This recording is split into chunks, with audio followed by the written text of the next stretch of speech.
you have the skill? Do you have the speed? Do you have the coordination to be Pokemon Puzzle Master?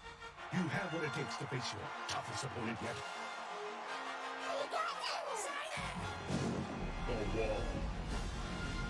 New Pokemon Puzzle League pits you against 16 trainers in Pokemon's biggest challenge of them all, the Wall. Can you master it? A legion of Pokemon say you can. New Pokemon Puzzle League for everyone, only on N64. Do you have the skill? Do you have the speed? Do you have I know I do, at least on easy mode. Hey everybody, today we're playing Pokemon Puzzle League here. This is the aspect of the late 90s Pokemania that even my mom couldn't help but get hooked on. This is a game that was one of my favorites. It's one of my mom's favorites. This started off like many other Pokemon games as a one of those Friday night blockbuster rentals. Let's move the box so we can see chat. Hey Kalakaboy, happy Wednesday to you too. Yeah, we're playing Pokemon Puzzle League, and yeah, this started off. I'll be straight up. I got this because there was Pokemon on the cover. Even though I just got it because it had Pokemon on it. And I was fascinated by how they were going to try to tie in this abstract activity. Hey, Azurest. I don't know how they're going to tie in this abstract activity of matching. Oh, you know what? I don't know if I checked my Twitter. If I didn't respond, then I didn't see it. I'm sorry, Kalakaboy. I need to get better about that. I kind of tuck Twitter away so I don't get distracted by too much of the silliness that's going on there these days. But I do need to check to make sure that I don't have pals and viewers, watching, sending me messages or anything. But let's look at the commercial again on my my start screen. See, it's really cool how they. If you're an advertiser, it's like, how do I tie in Pokemon with this block matching puzzle thing? And so they decided to go with this Roman gladiator thing with Pokemon in the stands cheering him on, because Pokemon are actually fighting in this, and they show the wall of puzzle pieces. And it's like, honestly, they did a better job than I think I could have in trying to tie this all together. And you'll notice that the game itself, they really try. I think this started development as a Nintendo 64 Panel de Pon game, and they kind of just turned it into Pokemon Puzzle League, which was a North America and Europe exclusive, I believe. And similar to Sonic the Hedgehog, which had Dr. Robotnik's Mean Bean Machine as a spin-off puzzle game of Sonic the Hedgehog, but it was based on the Saturday morning cartoon series by DiC, and actually it wasn't based on the Saturday morning cartoon series, it was based on the weekday morning cartoon series. The Saturday morning series is actually a completely different show that we actually have watched on stream via Amazon Watch Party.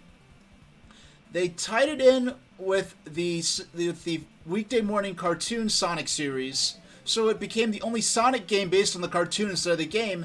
And similarly with Pokemon Puzzle League, they decided to base it on the Pokemon anime instead of based on the games. Now I don't have it with me, I usually have it nearby, but we have played on stream Pokemon Puzzle Challenge, which is a Pokemon Panel de Pon or Puzzle League spin-off based on the Pokemon Gold and Silver video games for Game Boy Color instead of on the anime.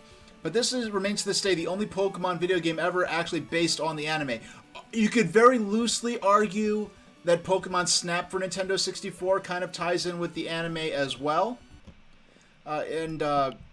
If you see that now, Pokemon Snap happens to be right next to Pokemon Puzzle League on the menu, which is cut off because I have this in 4x3 to match how the game's going to look. Now, we're going to sneak in some, later on, we're going to sneak in some news footage. We're going to do a little watch back of the moon rocket launch this morning, the launch of the Artemis 1 Space Launch System rocket, which finally got off the ground, and Artemis 1 is now on the way to the moon as we speak. The first human-rated translunar injection since the 1970s. I'm very excited about that. But we're going to start with the game there. Oh, and I'm going to just drop a link in chat for my about my next stream. I just want to mention the next stream this Saturday. Pokemon Violet. I have it arranged for delivery to my house. It's possible that it might get delayed, so I've got Pokemon Puzzle League ready to go to sort of bide the time. If 5 o'clock Eastern Standard Time rolls around and I don't have the game yet, they haven't delivered it to my apartment yet, then I'll probably just start playing that for a while I cross my fingers and hope the delivery gets here as soon as possible. If things go really south and they say the delivery's been delayed or I won't get it on launch day, I'll have to run around, if I'm able to, before the stream, try to find a Best Buy or GameStop that has a copy. But when I tried to do that for Pokemon Legends Arceus, I had to go to like 5 different stores before I found a Target that had some copies. And I wasn't the only person there buying it. So let's get on with the game. Let me just... and of course... Well, actually, no. We're not going to play the game just yet. Because first... Hold on. Before we play the game, this is one of my favorite parts of video games back in the day. Oh, and Kalakaboy is saying, since you recommended it, you've seen a few episodes of Sonic Set AM on Amazon, and you've been enjoying it. Yeah, it's interesting that sort of what little they had to work with in terms of plot and lore, they was able to develop a really compelling take on the Sonic the Hedgehog universe. Alright, so let's start with the manual. And I'll... so this is the manual. I don't know if I ever actually got to see the manual back in the day. I have no specific memories of it. So let's check this out for a little while and then get into the game itself. Now, later on, after we play the game for a while, I do have Nintendo Power... which Nintendo Power? Nintendo Power issue 136 ready to go. And in that issue, we're going to... actually, yeah, let's go ahead and... You know what? Should I? Nah, I'm just going to... I'm gonna go ahead and... You know, I think I'm gonna do it. I'm going to risk just going dual monitor. I'm gonna swap out the monitor with my Nintendo Switch with the monitor that I could turn my system, my streaming layout into a dual monitor setup temporarily, so I could have the PDF.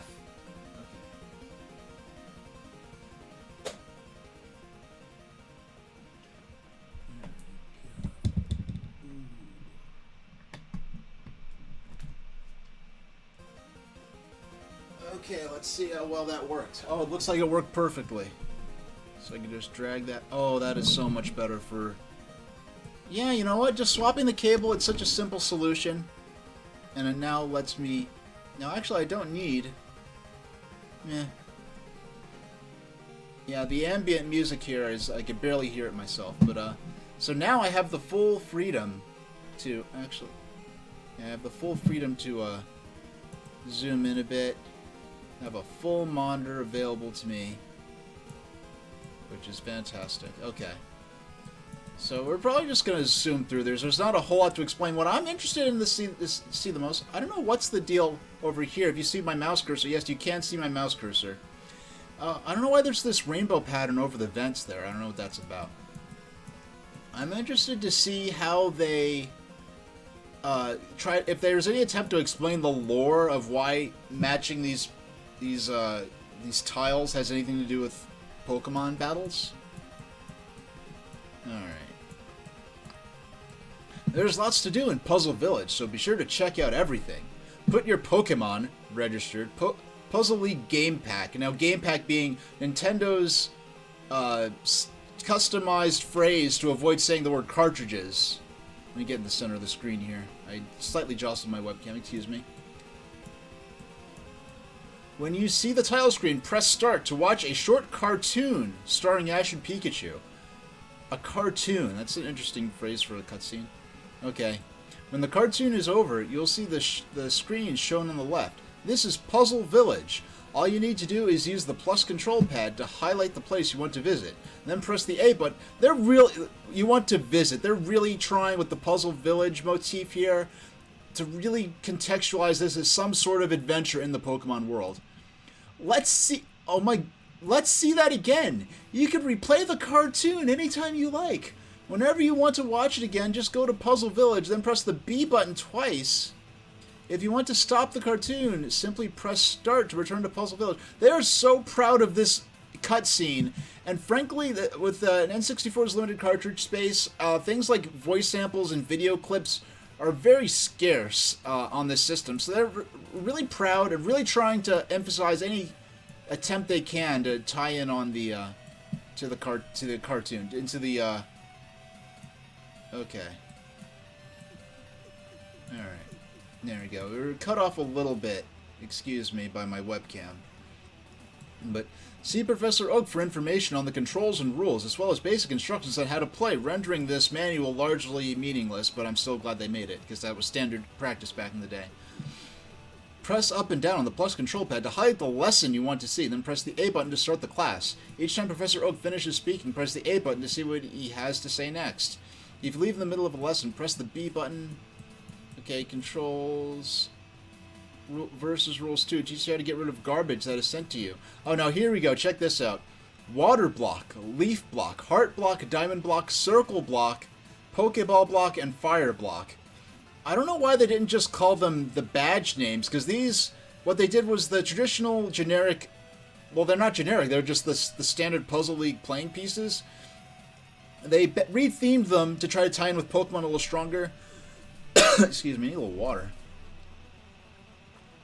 And tying in with Pokemon just a little stronger. They styled them to all be more about the badge designs, but like the circle, I know that's the marsh badge.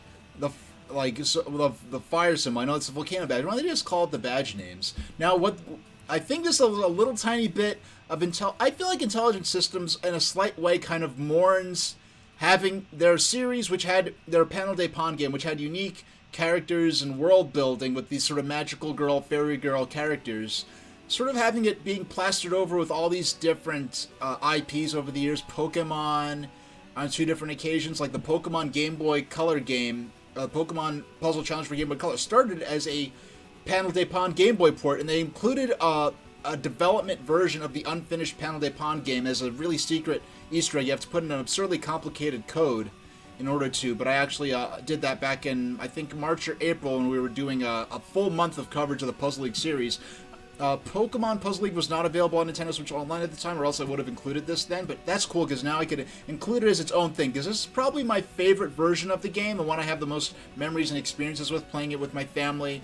You know, first carrying it on via Blockbuster Friday night rental at the height of Pokemania. Now, this one came out in 2000. When you think of Pokemania, you really think of 98, 99, 2000. Up into, like, the initial burst, and then the real started to peter down, towards the end of Gen 2, going into Gen 3, it was kind of, even halfway late into Gen 2, is kind of over in terms of the initial Pokemania. The ironic thing about the Pokemania phenomenon, there's probably more merchandise and games and clothing and stuff for Pokemon just available now than there was at the height of Pokemania. It's just that in the late 90s, it was just such a unique experience in the popular consciousness to be bombarded with a single franchise to such an extreme extent. But anyway, what I was getting at with these colored blocks is that I really feel like this is a bit of the fact that you have the option to change these to the traditional Panel de Pon playing pieces.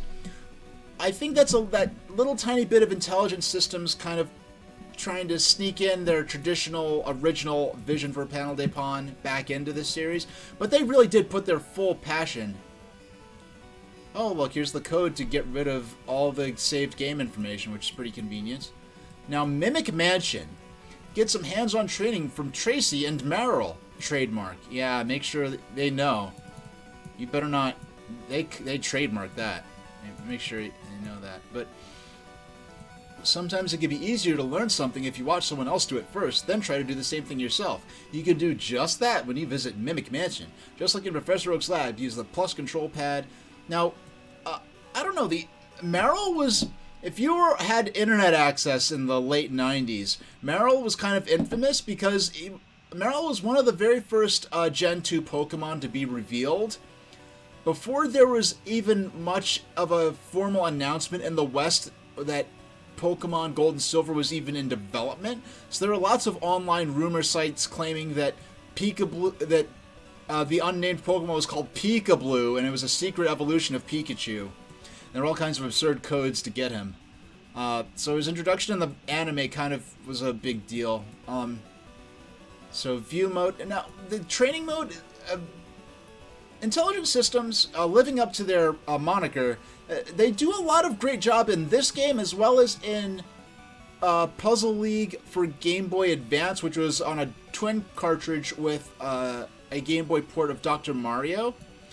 They do a great job providing lots of educational and tutorial functions to let you know, to explain how the game works and how to play it and how to do combos and brush up on your skills. And they're able to take advantage of these things to these different modes and functions to try to tie in more aspects of the Pokemon anime, include more characters and places. What is the object of this game? Your goal in this game is to clear the blocks off the screen before they reach the top. Clear the blocks by getting 3 or more of the same type side by side, either horizontally, left and right, or vertically up and down. Line the blocks up horizontally or vertically. Blocks lined up diagonally won't clear. How do I move the blocks? You'll see 2 white squares side by side on the screen. This is the cursor. You can use the plus control pad to move the cursor around. Place the cursor over 2 blocks. When you press either A button or B button, these blocks will switch places. You can also switch a block with an empty space at the top of an empty or partially empty column to make the block fall. This is how you move blocks around to line them up. And honestly, I'm going to say this, I think this game is better than Tetris. I do believe, I enjoy this more than Tetris. I think it's better than Tetris. And this isn't just Pokemon Puzzle League. This is any Puzzle League game, any game in the series. But where the Panel de Pon or Puzzle, and I keep saying Puzzle League series, the series started as Panel de Pon in Japan. They brought it to North America and Europe as Tetris Attack, and themed it around the Yoshi's Island characters. Instead of calling it Yoshi's Panel Panic or something like that, they decided to license the Tetris branding from the Tetris Company, which is a move that the Tetris Company now regrets because this game has nothing to do with Tetris, and it's sort of diluting their brand a bit. And while calling that game Tetris Attack probably helped it get as much recognition and sales as it did, unfortunately, because of that original Super Nintendo and Game Boy version of Tetris Attack will never probably ever be re-released officially, because they would have to either completely redo the game to remove all references and images from Tetris, or they would have to get the Tetris branding, which the Tetris Company says they do not want to do. So when they made this is the first release since Super Nintendo and Game Boy of the series in the West, and they called it Pokemon Puzzle League to tie in with the idea of the Pokemon League from the Pokemon games and anime. Because of that alone, this series then forevermore in the West became known as Puzzle League.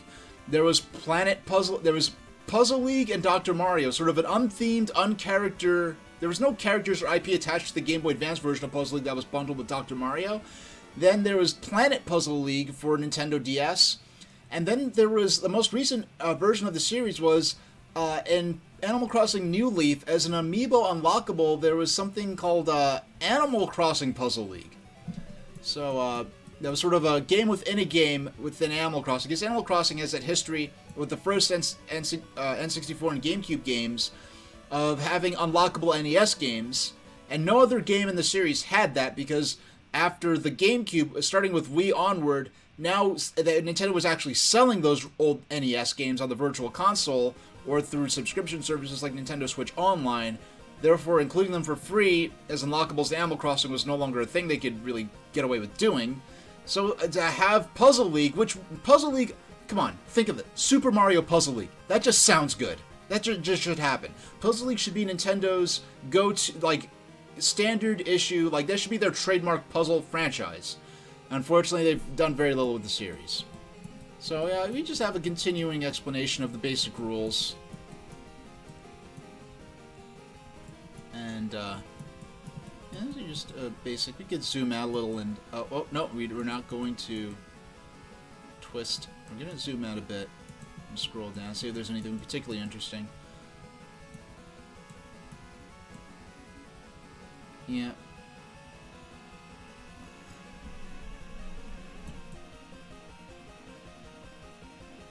Now, if you were with me for my Puzzle League coverage earlier in the year, when I did a whole month of Puzzle League, now check this out. This is a new mode.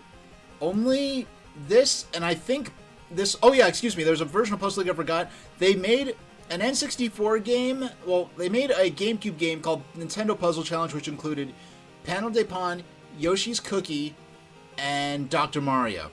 Now, that version of Puzzle League, or rather of Panel de Pon, was, I believe, based on the work that they were doing on the N64 Panel de Pon game that got transformed into Pokemon Puzzle League.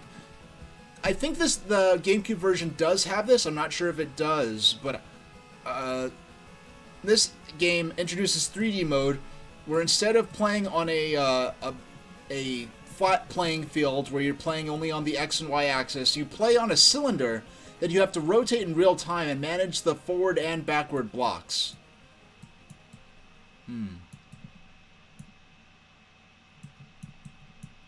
Yep, and you have your profiles for your high scores.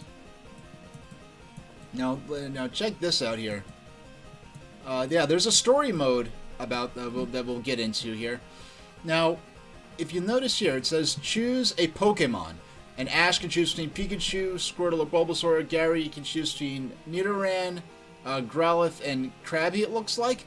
Now, I saw a Game Explain review earlier today, actually, because I was just looking for coverage of Pokemon Puzzle League in particular, and they made an interesting point. They could have tied in better, because the garbage blocks that you send in the player versus, in like the competitive mode, the split screen mode, or two players are fighting to send each other garbage. Oh, that's what I want to get back to this real quick.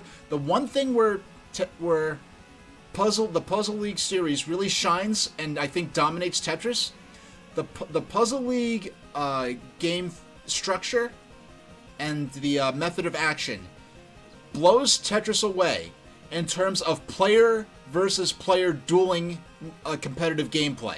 Tetris, they work it in there, but Puzzle League, the way the combo system, the garbage block system, really makes a much fiercer and more engaging multiplayer experience than Tetris, I believe. But you see, you have 3 Pokemon, and the garbage blocks you send will be, if you choose Pikachu, they'll have lightning bolts on them because Pikachu is electric type. Or if you choose Squirtle, they'll be have water droplets on them because Squirtle's a water type, and they'll have a different background image of Ash or whatever trainer you're playing as posing with whatever Pokemon you chose. So you hear different Pokemon sound effects or voice samples from the anime, depending on which Pokemon you choose.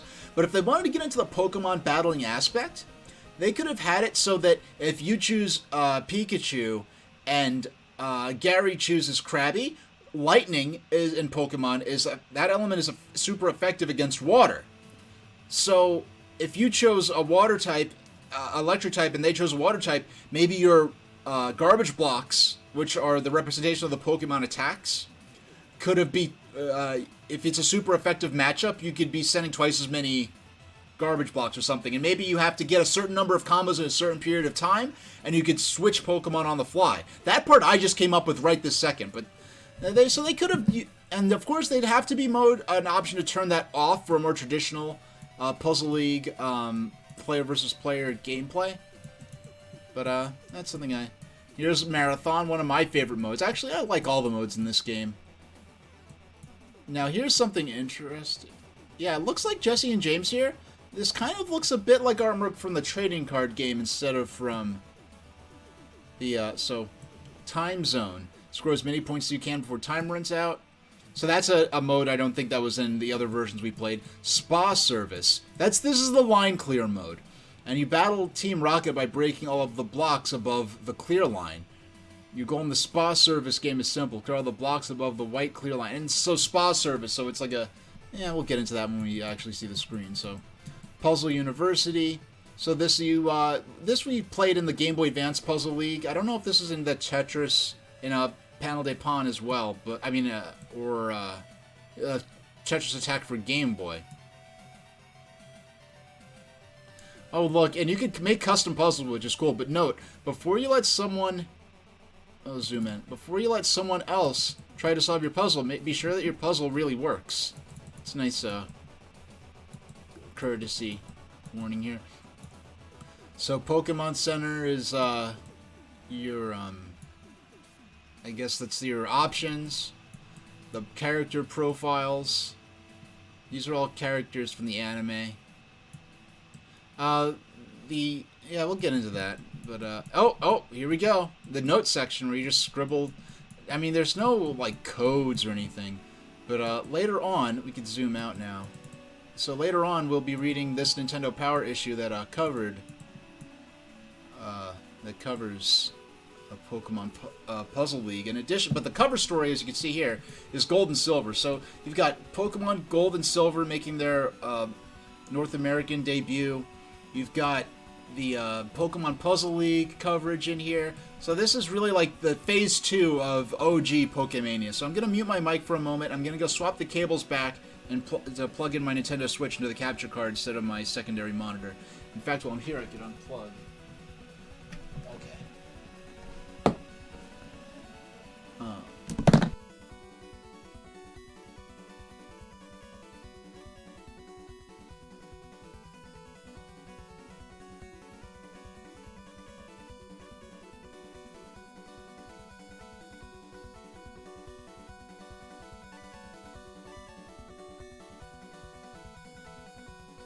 We're back. Okay.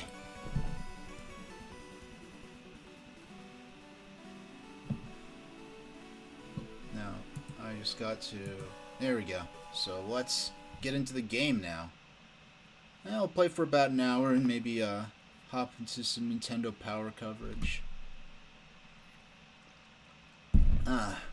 So we'll play for an hour or so.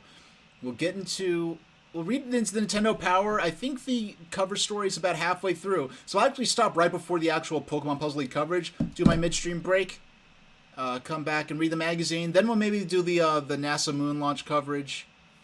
And then we'll get back into the game for the rest of the stream. So let me just put away my PDF reader. I'm playing on Nintendo Switch Online, if it isn't obvious. We're using the Switch Pro Controller because this is a D-pad game. I know I've heard a lot of bad things about the Nintendo Switch Pro Controller D-pad. I personally like it a lot. The D-pad is the reason I got... Yeah, I got the Nintendo Switch Pro Controller for the D-pad, and I'm not disappointed. Alright.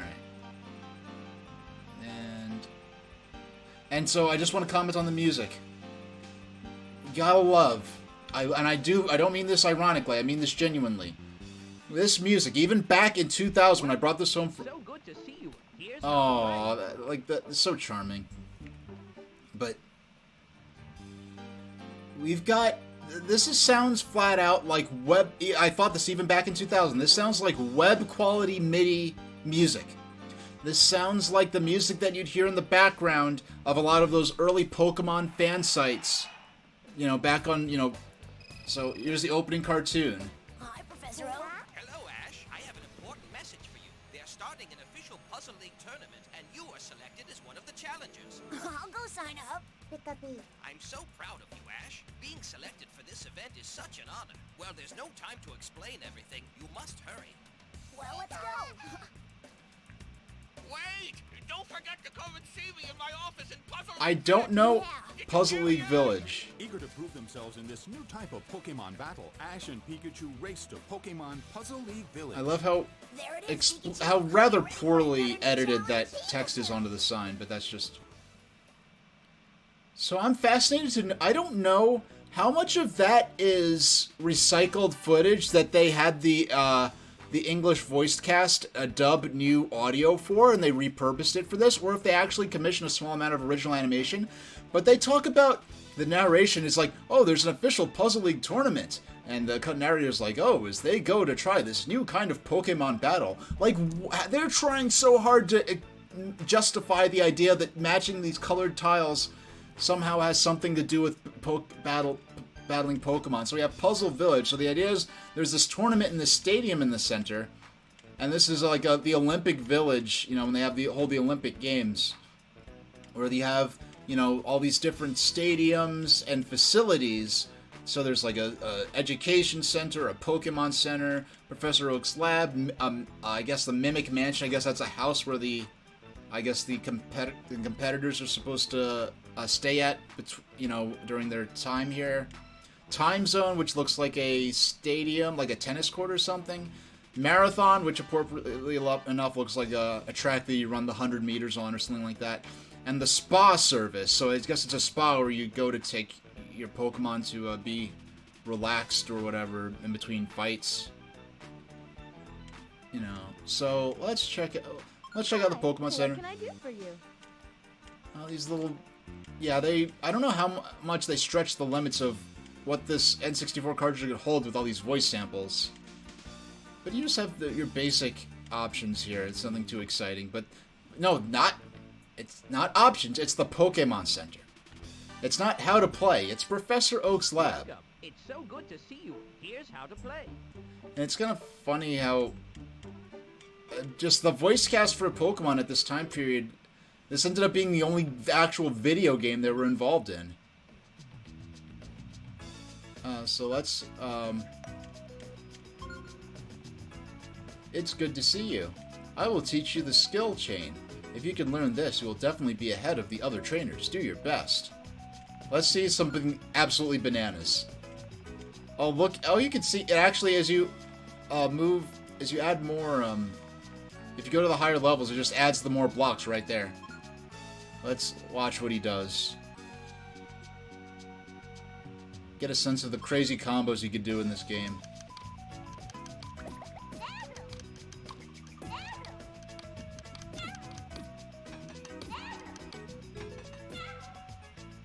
Yeah, there's this odd echoing effect there's this very strange, the combos. Oh. I am Tracy, the Pokemon artist. This is my Oh my gosh, I just thought of something I haven't thought of since like 2001. Okay. Mineral. I was thinking of someone who had like an Espeon morph character that they shipped with Ellie I think their name was Ellie Sketchit. And they had like an Anthro Espeon, like sort of like anthropomorphic Pokemon Espeon, and they paired their character with Tracy. But I am Tracy, the Pokemon artist. Okay, let's go straight to 5. Let's see the craziest. Oh wait, this is it?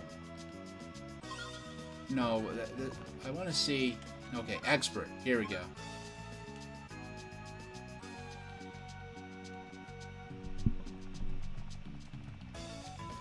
Okay. Oh, man.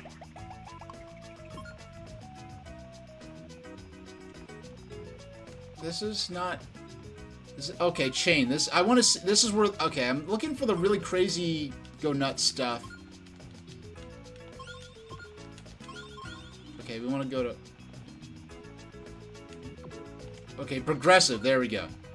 This is what we want to see.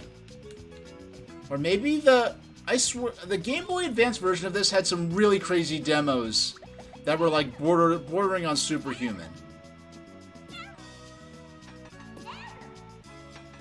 Yeah, the cries of the Pokemon, sometimes there's this odd echo effect. Alright. But let's start simple with Marathon. Can't go wrong with Marathon. Now it's time to make our profile. Yeah, I think we only have a few characters. S T S H. There we go. Is this your name? Yes, it is. Game mode, 2D or 3D? Yeah, I'll go 2D.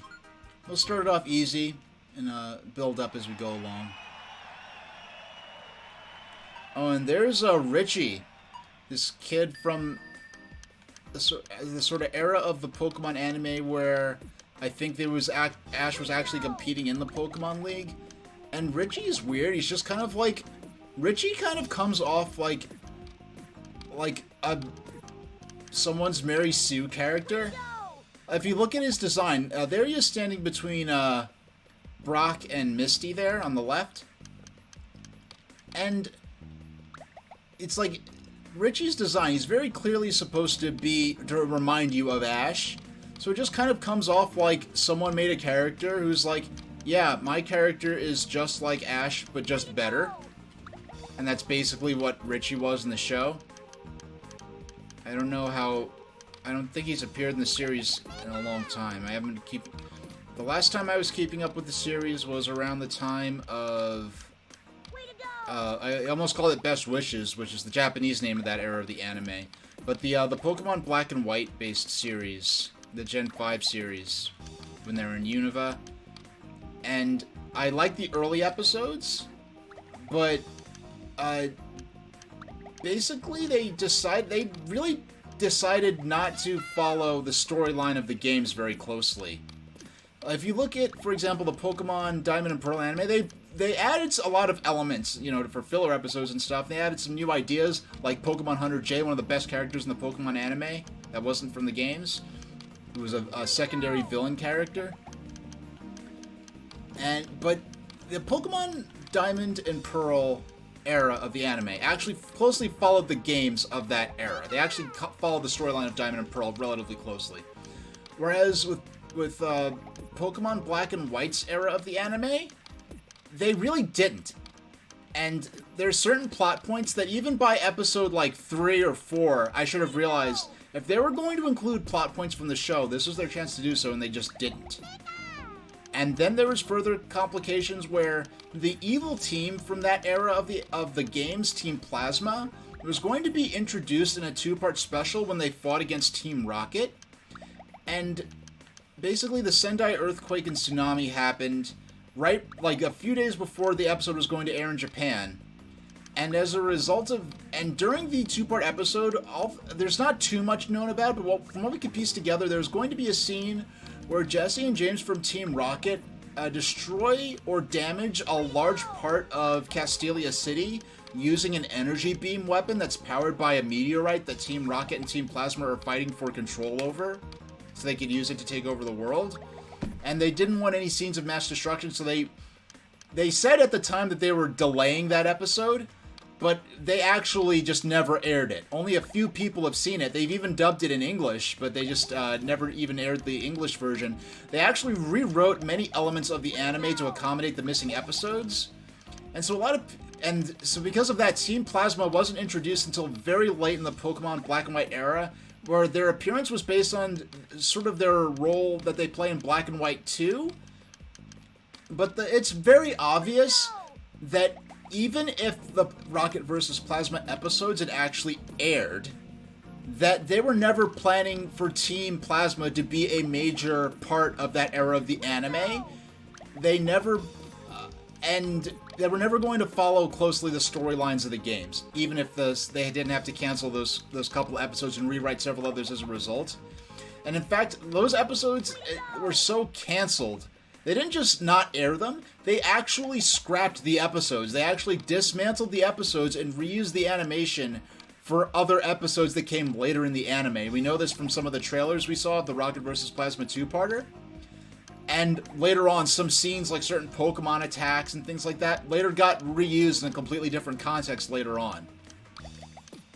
Way to go! So, what was I getting at? How did I get on that? Probably just because I was talking about... Oh yeah, I was just talking about that era of the anime, and... that was basically... the first half of that was really the last... I did watch later in the Pokemon Black and White anime era when they actually tied in with the character N, who appeared in the Pokemon Black and White anime, who should have been, like, honestly, I'm gonna play Pokemon Black and White on screen someday. If they don't announce a remake, even if it's in the style of Brilliant Diamond and Shining Pearl, I will still play a Pokemon Black and White remake on Switch. I hope it is not. I hope they go back to the style of tradition of what they did in the past, where the Pokemon remakes were in the style of the most recent generation of the main series RPGs and were fully compatible with them. But even if they do a thing where they do a more direct port without modernizing it so much like they did with Brilliant Diamond and Shining Pearl, I will still buy it just because I want to have some way of playing Pokemon Black and White and sharing the Unova region on stream, and I really can't do that. I'd rather not resort to unofficial means, but if I have to use ROMs and emulators, I'll do so, but I'd rather... like, if they had released Pokemon Black and White on Nintendo DS through the Nintendo Nintendo's Wii U Virtual Console, I would play it that way. But they haven't, so I'll have to resort to whatever means are available. So if they don't announce... I mean, with my current schedule, it'll be years until I get to doing that anyway. See, look, I've been... through all the combos, as I score more points, get more combos and chains, it increases the difficulty. We started at speed level like a 1, and we're up to 16 already. And it's going to gradually increase as I perform better and better. So you start off easy, and it just gradually accelerates you. It's a nice, easy way to get going with the action of this game. Now, what I think I'm going to do is I'll wait until they officially announce, hopefully within the next 2 or 3 years, a Pokemon Black and White remake on Nintendo Switch, even if it's in the style of Brilliant Diamond Shining Pearl, which I hope it isn't, but if it is, I'll just have to live with it and accept that that's the new standard for Pokemon remakes going forward. But there's a character, so the point of me gooding and all that was I don't want to spoil too many plot points from Pokemon Black and White, but there's a character called N, who if they were clever and wanted to more closely match the plots of the games, they should have made, because in each region, like in the original era of the anime, it was, you know, Ash, and he teams up with Misty and Brock, and later it's Misty and Tracy, then it goes back to Misty and Brock again for the Gold and Silver era. Then I think he makes friends with Max and May during the Advanced Generation era, which is based on Pokemon, what was it? Ruby and Sapphire, and so on. But they make this tradition of having Ash team up with a couple of companions from that era. And I think what they could have done is there's a character called N in Pokemon Black and White. If they had paired Ash up with N and as one of the partner characters, I think they could have written a great plot for the anime out of that. But that's not what they were after. Now the interesting thing about N is I'm not going to spoil or make the details of the plot and any plot developments or surprises explicit. But it's very clear from when you first meet N that he is a character in Pokemon Black and White that really touches at the heart of the sort of emotional and moral fabric of the Pokemon universe, who actually questions, is it right to capture Pokemon from the wild and make them fight each other as sport for humans? Is this the right thing to do? And the fact that Pokemon Black and White really deals with this at the center of its plot makes it one of the games that a lot of hardcore fans, and a lot of casual fans too that are familiar with the series history, one of the more narrative-driven Pokemon mainline RPGs. As a result, to an extent, it makes the Unova region, in terms of its main quest, one of the more linear regions to explore, but I think the plot more than makes up for that. The strong story progression that game does have, about a quarter to a third of the map of the Unova region is actually dedicated to post-game content, which is pretty cool. Now, I keep forgetting, I don't know why, but I keep forgetting that all I have to do is press pause and I could stop the game. I'm so used to playing, I'm sort of desensitized to the idea. I'm so used to playing Nintendo's Versus Pinball, which is, as an arcade game, does not have a pause mode, a pause feature when you play it on our Nintendo Switch via the Arcade Archives collection. So a lot of games like this, I'm used to not pressing pause. I'm used to having to wait for opportune moments to grab a drink of water. But I really don't need to do that. I really could just go ahead and just pause when I need to and keep on, and then unpause when I'm ready. We're already up to speed level 22. And if you haven't noticed, I haven't said this explicitly, but getting matches and building combos is what allows you to temporarily stop the upward progression of the playfield. Nice. And which buys you more time to observe your situation and prepare for to make your next moves. Now, I would kind of almost prefer, like when even on my own game, like most of my gameplay of this on N64 and later on the Wii Virtual Console was all done in terms of, I usually had the blocks on the basic sort of traditional Puzzle League or Panel de Pon block theming. I'll leave the Pokemon theming on just to tie it in a little closer with Pokemon, since we are doing this in part to celebrate the imminent release of Pokemon Violet and Scarlet. It always takes me a second to think. It's like Violet and Scarlet. Like, as the Pokemon games progress, you get more and more into those sort of fake Pokemon titles that you would claim, that people would say online, like, oh, I have a cousin who has Pokemon, you know, Chartreuse version, or Pokemon, like, Indigo version, or something like that. Or something absurd like that. But, I know one of the fake rumors or proposed ideas was Pokemon Black and White, and they finally did do that in the DS era. Now, if I could go back in time, if I could do anything I wanted to change the progress of Pokemon, what I would do is on 3DS, this would specifically be on now, if I could do anything I want, I would just switch this place, I would want Unova to be, you know, Pokemon Black and White story and world and region to come along now with all the progression they've made in the Pokemon series, and, you know, benefit from all that. But, you know, that's just self-indulgent because Unova's based on New York, and I'm from New York, and I did a lot of cool location hunt videos, and was able to do a lot of... I remember being, you know, back in the 90s, around the time this game came out, actually fantasizing about what would Pokemon be like, you know, what would our world be like, what would New York City be like in the Pokemon world. And both through Pokemon Black and White, and through the Pokemon Genesect movie, you have now have a lot of canon representations of New York City within the Pokemon world, which is really a lot of cool wish fulfillment stuff for me personally, and for anyone who lives in New York. And I'm so happy whenever a new region of Pokemon gets announced, a new generation. I'm so happy for whatever part of the world it's based on, and for those fans in that part of the world to feel like they're now included. They're now canon. The place they live is now canon, has an official, real place within the Pokemon world.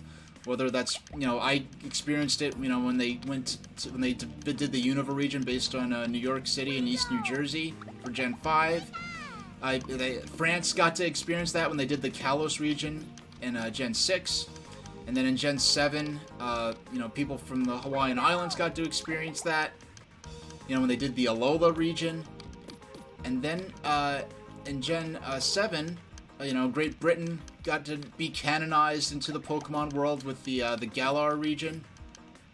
Now, if I do feel a little sorry for them, because I know the way in which the Galar region and Pokemon, and I've specifically wanted for years a Pokemon game based on Great Britain as a region. But the way I feel like Pokemon Sword and Shield at best needed another year in development. I feel it was rushed. I feel it was excessively conservative. It really didn't do enough to shake up the formula. It felt like something that could have just been done on 3DS, but on a single 16:9 screen instead of dual screens on a handheld, and rendered in HD. It felt like a 3D. It felt like an HD 3DS game. Whereas Pokemon Legends Arceus, and now getting into the real core traditional Pokemon RPGs and a mainline generation with Pokemon Scarlet and Violet, really progressing the mainline Pokemon RPGs into what I think a Pokemon RPG on Switch always should have been. And therefore what Pokemon Sword and Shield should have been, in my opinion. But anyway, if I could switch things around, if I could switch history around, somewhat, I think this would have... Okay. Instead of, like, Pokemon Black and White came out rather late into the DS's lifespan. It came out in North America after the 3DS was already on the market. And in fact, I got a Nintendo DSi XL after I got a 3DS, so that I could experience the Unova region in the most grandiose manner available to me. You know, sort of like, you know, back in the 90s, you hear about people renting a big screen. It wasn't about HD or widescreen. It was just about big. So you hear stories like, oh, so-and-so, they rented a big screen TV to watch the Super Bowl on. So everyone's going to go over to his house or something like that. So that was my version of renting a big screen TV to watch the Super Bowl on. I was getting a DSi XL. Yeah, the big 50-inch. Wow, 50 entire inches. Hey, Serial Wars, how you doing? I'm playing one of my favorite games, and later on, I'm gonna sneak in. We were playing. I've got this queued up. We're gonna be doing a Nintendo Power magazine reading of the Nintendo Power issue that covered Pokemon Puzzle League. I'm gonna sneak a little coverage of the Moon rocket launch, the space launch system rocket that launched the Artemis 1 mission towards the Moon. I'm gonna sneak those in later, and coming up in next stream, I'm going to be playing Pokemon Violet, hopefully. I have it scheduled for delivery to my house. If the delivery gets canceled or there are complications, I might have to do a desperate store-to-store pilgrimage trying to find a store that has a copy, if it's Best Buy or Target or GameStop or whatever. Because that's going to... And what I was saying is, if I had the option to reform the history of Pokemon, what I would do is I would, as early as possible, I would cancel the development of Pokemon Black and White for Nintendo DS. I'd scrap that. Well, I wouldn't scrap it. I'd just not have it be a DS game. I'd plan it as being a 3DS game, but not a 3DS game in the way that Pokemon X and Y were 3DS games. Because those were 3DS games, but I feel like... I mean, Pokemon's... this is something I've noted. Like, going from Pokemon Diamond and Pearl, yeah, it benefited from the new graphics and new features of the DS. But it was really Pokemon Black and White that pushed the what was possible for a new mainline Pokemon RPG on DS to its limits. Really took better advantage of it in terms of graphics, gameplay features, and presentation, and ambition. So, what we got instead, and then with, Nintendo 3DS... You had Pokemon X and Y. Obviously benefited radically from the improvements of 3DS over DS. But it was Pokemon Sun and Moon that really showed what the system could do to push the series forward in terms of technology, presentation, and everything. And and the same thing is happening now with Nintendo Switch, where you have this initial new generation of Pokemon, the new Pokemon games, in the form of Sword and Shield, benefiting from the advantages of the Nintendo Switch, but really not pushing the system this franchise forward in the way I think it. And I think with Sword and Shield, it was more severe than ever before. 37 combos, times 2 chains of, or just our game statistics. I don't care too much. I care more about.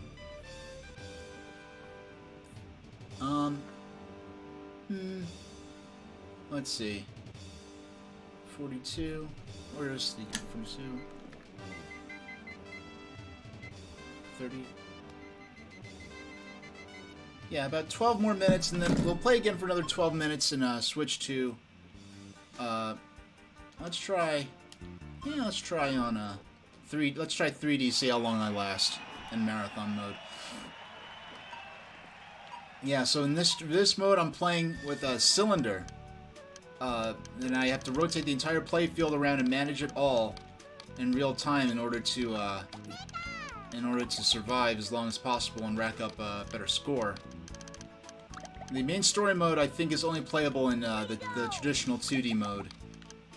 So this is probably, in terms of basic gameplay functions, this is the really big innovation that this game made to the Puzzle League franchise. And speaking of core innovations to long-running franchises, I was talking about how what I would do is, instead of making Pokemon Black and White to do this, it would probably be a longer gap than usual between mainline Pokemon RPG generations, but I think it would have been worth it. Because there's this whole thing they want to do with Pokemon Black and White, where they want to do a kind of quasi a soft reboot and introduce a lot of lapsed players back into Pokemon. Like, Pokemon Black and White got me back into the Pokemon series, because as a little kid, well, not a little kid, kind of, verging on being a little too old for Pokemon, but I was a nerd, I had nerdy friends, so I made out alright for the most part. But, the ability to, be able to have a Pokemon, see my fantasy from the height of Pokemania of what Pokemon what New York City, my home, would be like in the Pokemon world, and have that actually appear in the games and anime. That actually was what got me back into playing the Pokemon games. I was always into it in terms of, like, following fan art and fanfics, but this Pokemon Black and White and the fact that it was based on the New York City metropolitan areas what really inspired me to get back into playing the main game series. Now, what I want to do next is find a way to see if I can get to... I want to last at least 10 minutes in this mode. I'd be satisfied if I was able to last just 10 minutes playing this 3D mode. And I'll be able to do a nearly 30-minute, marathon like I do in 2D. But to get back to what I was saying, I would have Pokemon Black and White be on 3DS instead of DS. But instead of being presented in the style of Pokemon X and Y, it would be in the style of Pokemon Sun and Moon. So it would they would spend more time, not have to rush it so much, because if you look at the way the presentation, the way things are presented, just everything about Pokemon Sun and Moon is just so much more pushes the limits of what 3DS could offer to the Pokemon series. And in the specific case of Sun and Moon, I think I was inspired a lot by the success of Yokai Watch, because I wasn't a fan of Yokai Watch, but I did get the game. And I did play a little bit of it, and I'm like, just in terms of these map designs and the way the game world is presented and laid out is such a big step. It really does make Pokemon X and Y look as obsolete, and I enjoyed Pokemon X and Y. I never replayed it, but I don't replay RPGs in general for the most part, to be honest. But really, I really felt it could have been a lot better. It could have taken better advantage of the power and capabilities of the 3DS. And so I felt really validated by Yokai Watch. And it's like, when Game Freak, you need to step up your game. Yokai Watch is eating your lunch. This polish, this better presentation, this could have been you with Pokemon X and Y if you'd spent a little more time, a little more ambition, making the first new Pokemon games for 3DS.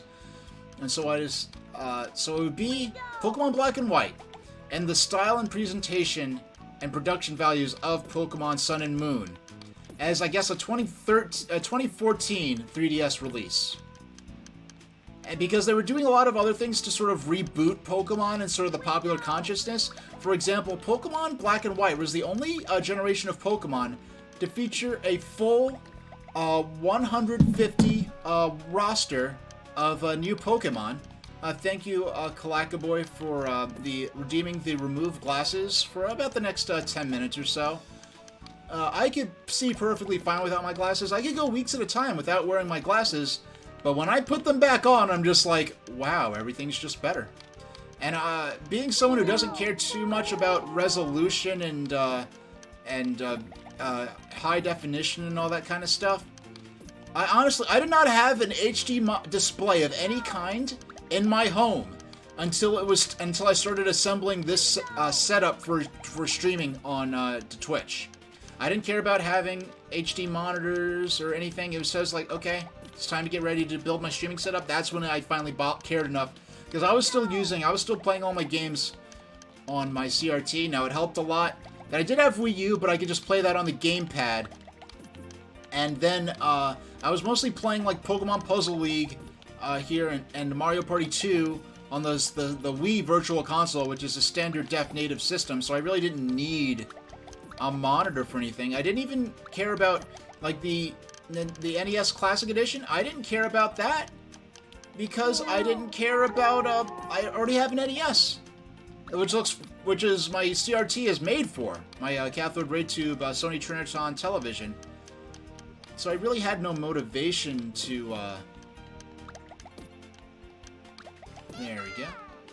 Yeah, I really had no particular motivation to get the NES Classic Edition. I finally got the NES and Super NES Classic Editions and the Sega Genesis Mini. I got those because I wanted to stream the games on Twitch. That's the main reason I got those systems. And also the fact that playing with replica controllers didn't hurt much. And I especially like the fact that I was able to use the NES and NES Classic Edition controllers on Wii U Virtual Console, because the connector on the end of how long can I survive?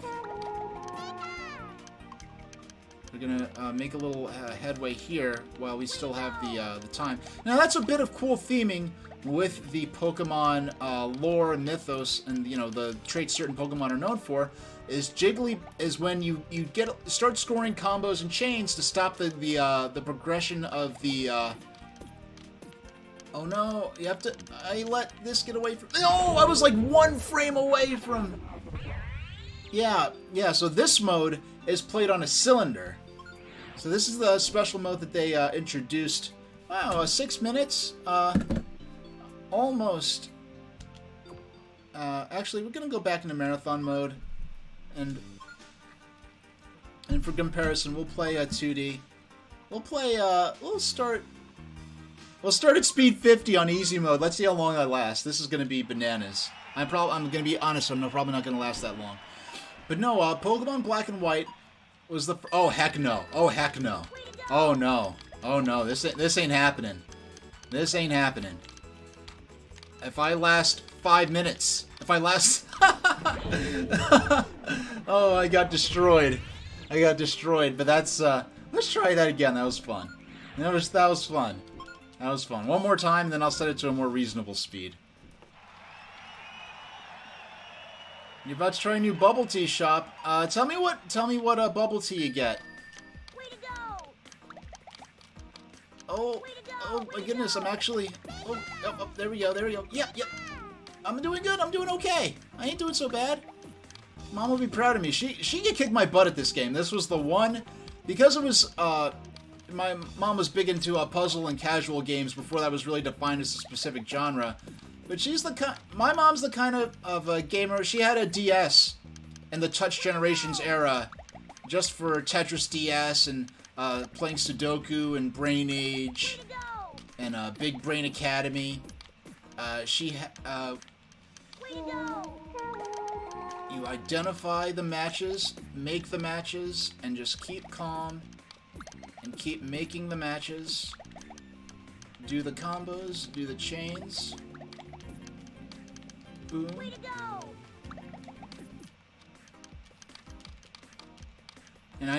This is a really frustrating game to watch someone else play, because the person not operating the control. I made one mistake and that cost me everything. I made it a full minute that time. Actually, I think I made 2 minutes. I said that I was going to actually be a little more reasonable, but as you see, yeah, no. What I was getting at with high definition, this and that, and I just ended up going on rants about my TV, and oh my goodness, I didn't even last 10 seconds that time. It's just the fact that, like, putting my glasses on, it's like going from 720p. It's like going from 1080i to 1080p. It's like, you don't casually. When you switch back and forth rapidly, you notice the difference, like 1080p definitely looks better. But, like, honestly, like, 1080i looks great. It looks fine. And, alright, let's try. Yeah, for just, okay. Can I last 2 full minutes? That's our goal. 2 minutes. Just 2 minutes. Oh my goodness. There we go. And, oh, I couldn't get the water blocks over in time to, oh, there we go. We're doing a little, shuffling. We're doing a little, pacing. I came up with a lot of, like, personal, like, game lingo terms. I saw some chat progression, but I won't be able to see it. Oh, I can see it now. Here in Southern California, Kalaka Boy says, they are always opening up new bubble tea shops. Wow. Oh, Serial Wars, I missed a chat message from you. It's hard to see when the rotating cylinder. So that's for people who've mastered the other game modes. The 3D mode offers a really good challenge, and that wasn't offered on Game Boy Advance on the Dr. Mario Puzzle League game for Game Boy Advance. Okay. And I see the next match I'm going to make. Oh no. That didn't last long.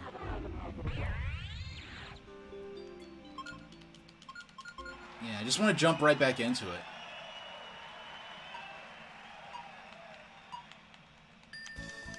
Ah, there we go. He's starting off strong. We gotta match these waters. And I couldn't match the grass in time, but I could set up those yellow. And...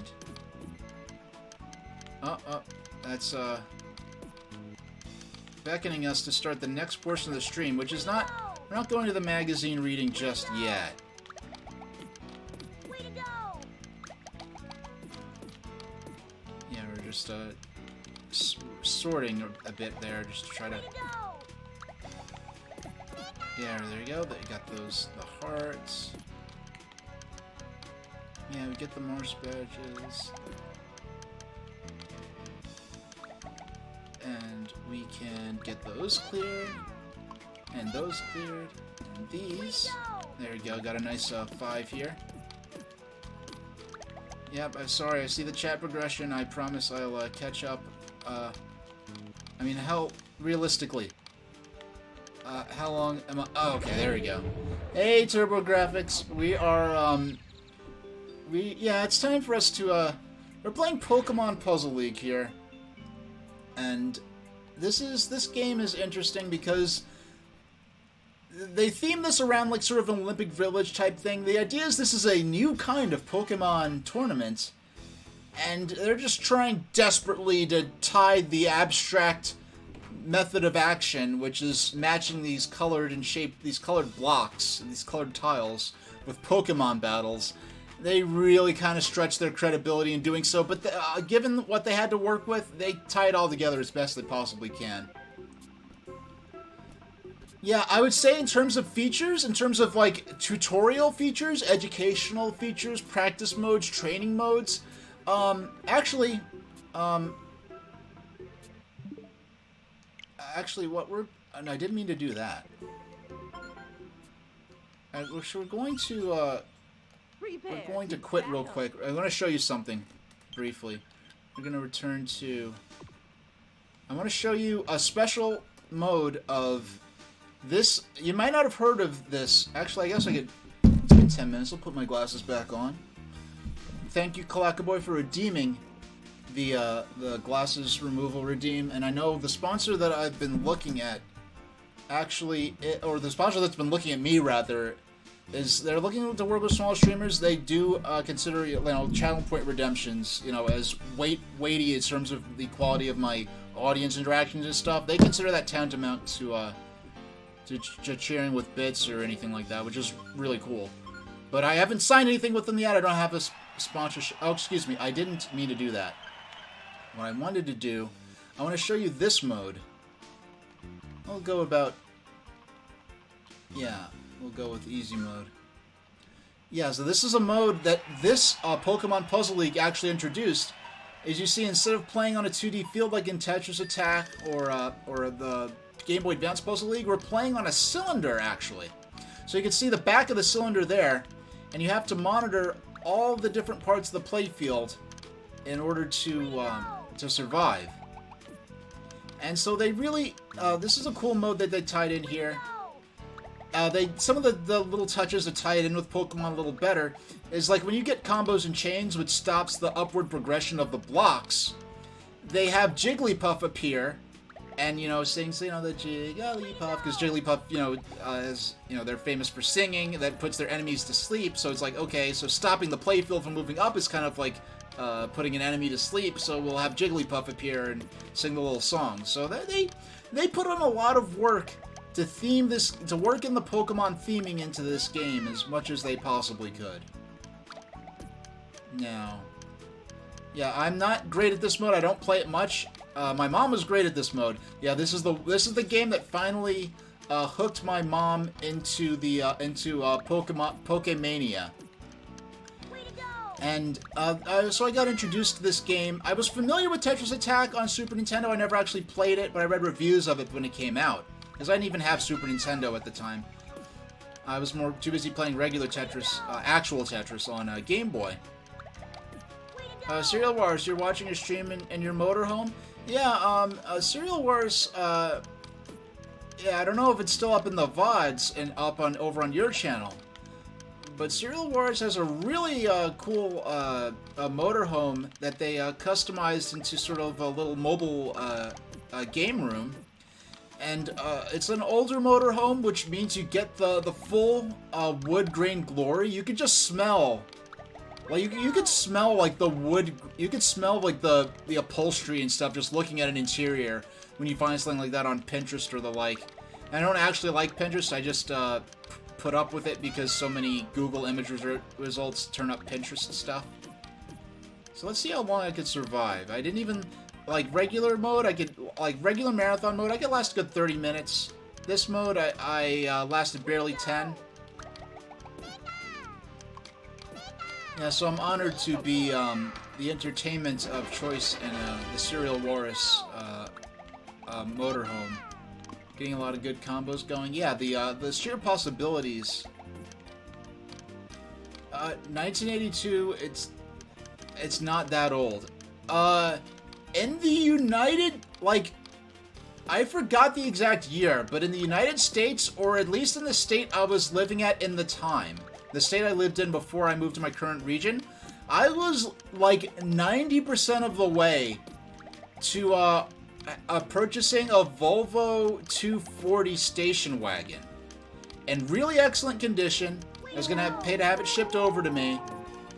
Times were tight at the time. I decided it was best to get a newer car so that I'd be eligible to drive for delivery services, because you need to have a car of a certain... it has to be at least so modern in order to drive for a lot of those services. So I decided to get a newer car, you know, but I almost got a Volvo 240 from like 88, and I think it was actually like a couple of years away from being eligible to get historical plates put on it. So when you say like 83, it's not that old, it's like, when you get into territory where you're in potential consideration to get eligibility for historical vehicle plates, I think it's time to start considering it old. I mean, just the fact that I could say, like with Mario Party 1, the fact that I could say I have not, you know, before I started streaming it a couple of weeks ago, the fact that I could say without hyperbole that this is the first time I've played this game in over 20 years, I think it's like, yeah, time's kind of flying. Okay. Sorry, I see chat progressing from out of the limits of my peripheral vision. But this mode in particular has me scrambling to survive. And once my inevitable demise... Oh, I'm actually I'm in high score territory for 3D mode right now. This right here, this is actually the first time I've sat down and got into Pokemon Puzzle League since no more recently than like 2019, 2020 whereabouts. Actually, I haven't really played Pokemon Puzzle League since 2019. It's definitely pre-pandemic on the Wii Virtual Console. Oh, nice combo right there. And can I? No, I can't. I need to use a lot of these lower pieces to keep the combo energy going. There we go. And here's a match. I don't know why I missed that before. No! Oh, I was one frame away. You've been delivering food in your motorhome. That's awesome. I don't know if the yeah, I don't know if the standards or something like. Oh, you get insanely good fuel mileage. Yeah, it's one of those, you know, immediately post oil crisis kind of you know, vehicle design philosophy, I suppose, perhaps. But let's go into another mode. We'll play for another 20-ish minutes, and we'll get into some of the magazine coverage, because I have some period-era magazines covering this game. Now, let's see. How about... we open up the spa service mode. So you see it's themed around different... Oh, Serial Wars, you're saying it's probably the only good motorhome that gets good fuel mileage. It's a small Toyota. Oh, you know what? It probably helps that it's a Japanese make. I bet if it was like an equivalent Winnebago from the same year, I bet it probably wouldn't have as good mileage. But I don't know if they make Winnebagos as small as what you have. So we were going to the spa service here. So the idea is where this is a Pokemon tournament similar to the Olympics that somehow has something to do with solving these puzzles. And so they have all kinds of different facilities for the trainers and their Pokemon. And so we're going to this completely legit and completely trustworthy spa service to have our Pokemon serviced. I don't know. I guess they're gonna get paw massage or something. I don't know how that works. I guess they're just gonna get to go in a jacuzzi. So welcome to the Pokemon League Spa. We offer the finest relaxation facilities for all League Pokemon. We are currently booked up for the afternoon. Zero, does my Analog Pocket support e-reader? I believe you have to. I think you have to cut the extension thing for the. I think you have to cut the extension dongle thing from the e-reader in order to plug it in, if I'm not mistaken. I'm not sure. I do have an e-reader. I have barely any cards for it. I need to fix that. I mean, not that. But anyway. We are currently booked up for the afternoon. However, I think we can make an exception and squeeze you in. How courteous of them. I totally trust these spa staff. I see you have a Squirtle and a Bulbasaur. We will gladly take them off your hands for you. Ha ha ha, you silly fool. This false Pokemon spa service was a success. They've exposed their identity. Did I get the e-reader during its officially supported era? Yes, I did, but I got it for like $10 at a charity thrift shop for some reason. But I never bought many cards for it.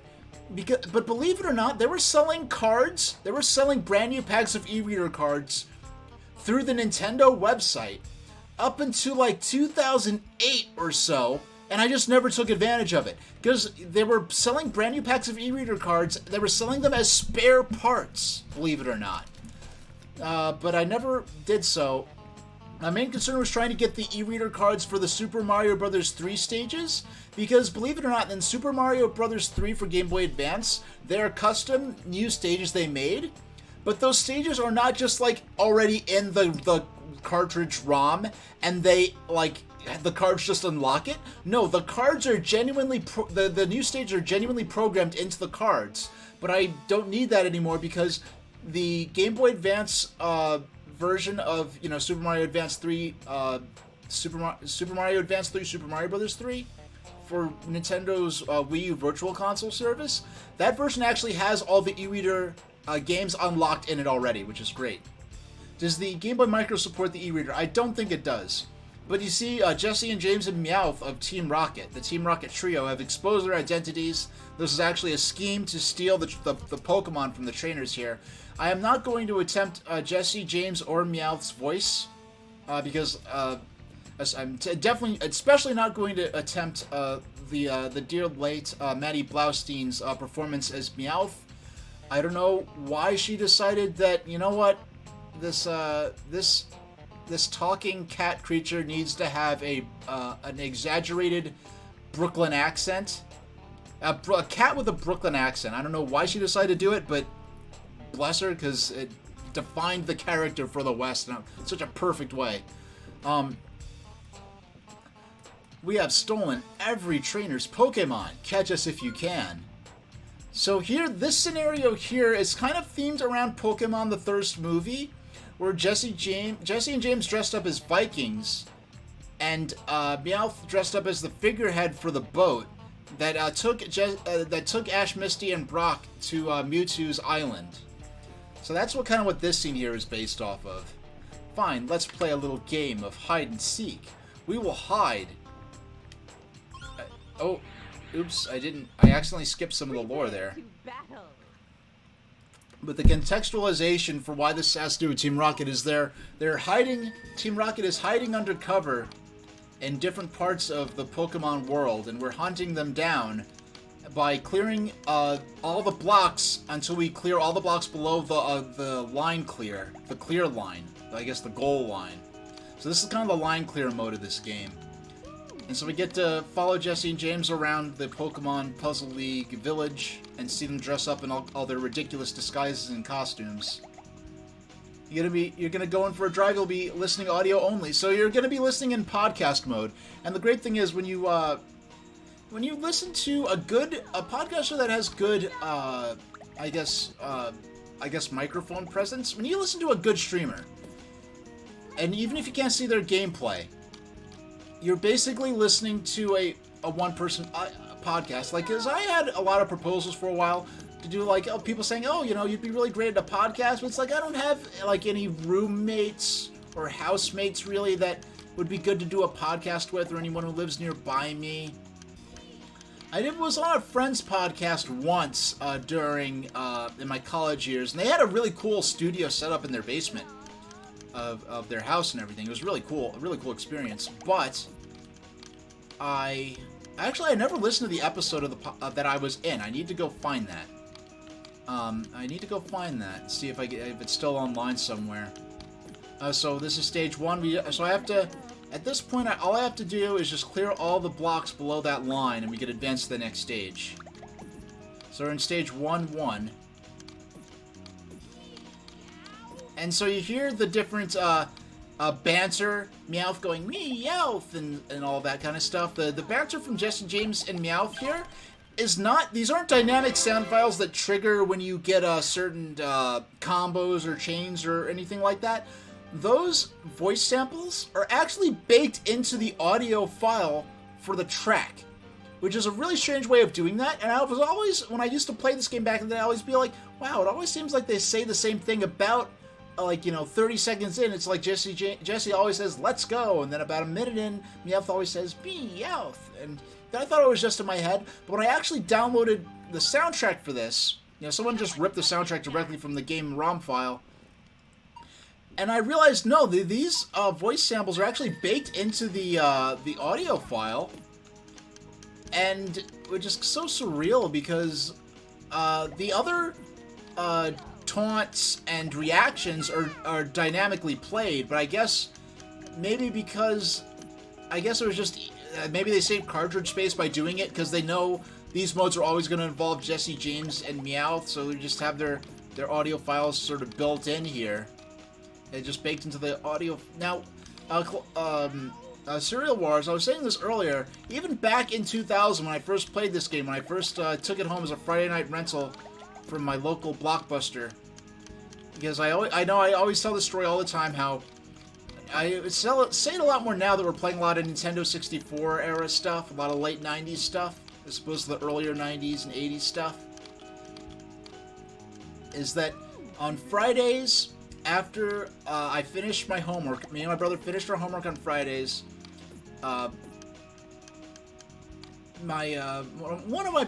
They'd swap it off. Sometimes it was mom, sometimes it was dad.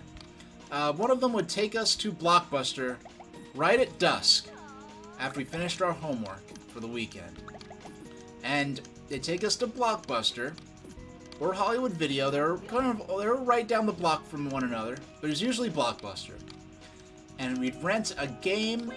We weren't the richest family growing up, but we were fortunate to be in a position where we were able to have both PlayStation and Nintendo 64. And we would rent, me and my brother would team up. We'd usually rent one PlayStation game and one Nintendo 64 game. And we'd pick our games, and then we'd get one game each, and we'd get one tape each.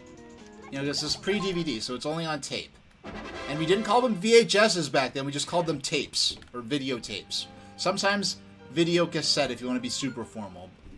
But we'd get two tapes, movies, cartoons, whatever, and a couple of video games, usually one PlayStation and one N64 game. And then we'd go across the street to the pizza parlor, and it was a nice little hole-in-the-wall pizza parlor. and they had an old, like, trivia, one of those coin-operated video trivia arcade machines. And that added to the atmosphere so much. One of those dark little pizza parlors in the, you know, they have the arcade. They had a video trivia game, kind of used to see in bars and truck stops a lot, and a Miss Pac-Man, and I think a Frogger. And we'd get a pizza, and no, this wasn't pizza. It was just a little, you know, family-owned pizza parlor. And so we'd get our games, we'd get our videos, we'd get our pizza, and we'd go home and just have a blast. And this is one of those Friday night rentals, and especially those, you know, one of those games you could play multiplayer like Star Fox, and like something like Star Fox 64, Mario Kart 64, and this right here. But even back then, I was kind of thinking, you know, being someone who was fortunate to have access to that, you know, that early internet over in the mid to late 90s. And I remember going on those early Pokemon fan sites, those early Pokemon. Sometimes it wasn't often a fan site. Sometimes it was just a single web page. And they would often adorn their web pages with these MIDI files that would have music from the games or music from the anime. And a lot of the soundtrack for this really does sound like that web quality GeoCities 98, 99, 2000 type web MIDI music. And even back then I thought that. And the sound quality objectively isn't that great, but it always made for such a comfy atmosphere. It's a lot more calmer, a lot more low-key than a typical... Yeah, a lot low-key, calmer than a typical puzzle game music would be. But that's kind of the spirit of Panel de Pon in general. You know, with the original Magical Girl Fairy theme of Panel de Pon, or the Yoshi's Island theme, with Yoshi's Island being a particularly comfy, cozy kind of franchise. Clackaboy75 saying they're now enjoying a milk bubble tea. It's always your go-to. Is that how do you get your milk tea, bubble tea? Is that what you use to like gauge the quality of a new a bubble tea shop? It's kind of like how, you know, with a pizza parlor, you just get your basic slice with cheese, your basic pie with cheese if you're in Brooklyn and you have to order by the pie. And that's your way to gauge, like, all right, this is a good place. We're gonna be coming back here all the time. Or it's like, nah, this is gonna be a one-off. We're not coming back here. Okay, so that's how you sort of rate your new bubble tea shops. I still have not I still need to go ahead and get a doggone bubble tea. And for those who are not familiar, if you my schedule up until the first week of December 2022 is now up on the About section of my Twitch channel,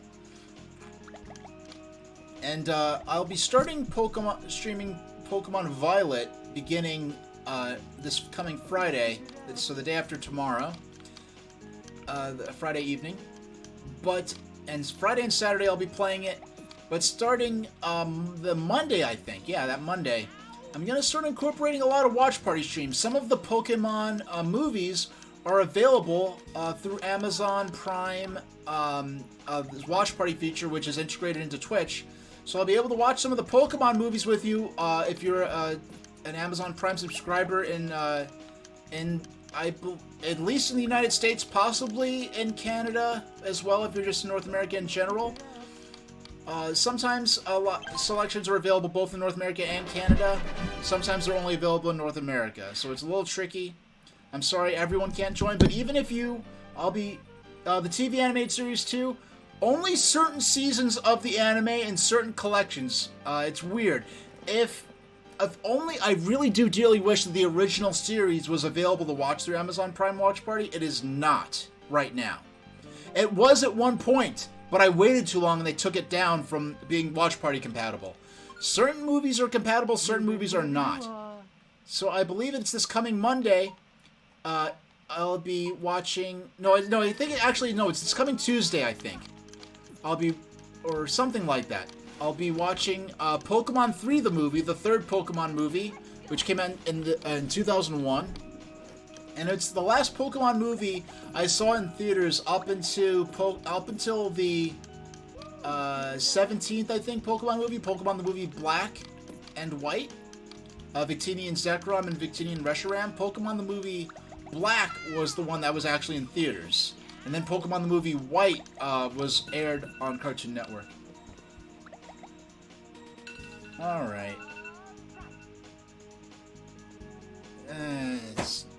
They know I'm not available now. I tell my clients very specifically when they can and can't contact me. It's past working hours. If I was just... So... Yeah, so we're not going to worry about that. Now, if it was my sponsor, eventually, if the sponsor that's in discussions with me does take me up, they are going to start calling me, and if they happen to call me to, discuss things or finalize details of a deal, I will have to take that call immediately, which I'm sure you will all understand, because it'll allow my stream to go bigger and better and do new things and be able to do more streams more often. But some of the newer series of Pokemon are available through watch parties, but I'm going to be doing some, over the next few weeks. If you look at my schedule, you can see that I will be doing some watch parties for different Pokemon movies. And even if you are not if you're not subscribed to Amazon Prime Video, or if you are in a region or country in which the watch party feature is not available for those movies, I'll be playing Pokemon Puzzle League just like I am now, as a means to kind of twiddle my thumbs, and just to do something. I'll be playing it on Ultra Easy mode, just as something to occupy my attention. Wow, this one round was taking 10 minutes to complete. We are now, all I have to do is just, I don't feel like shuffling the blocks over. It's easier to just legitimately clear the blocks. Boom. And we are now clear. 10 minutes, 28 seconds. Yeah, so... Oh, we cleared the whole round, so we're about to go to a next section, which I think will be themed more a different crazy situation, crazy disguises that the Team Rocket Trio will be dressed up in. Actually, considering where we're at, we've been streaming for about 90 minutes. How about we go over to... Yeah, how about we go over to the first section of the magazine portion of the stream. Now, I'm going to mute the mic briefly, and I'm going to go off camera and swap my monitor that has my Nintendo Switch plugged into it up to my PC, so I could have my broadcast software on my left monitor, and then have directly in front of me the magazine and the PDF reader in full screen. So I'm going to mute the mic. I'll be back in a moment.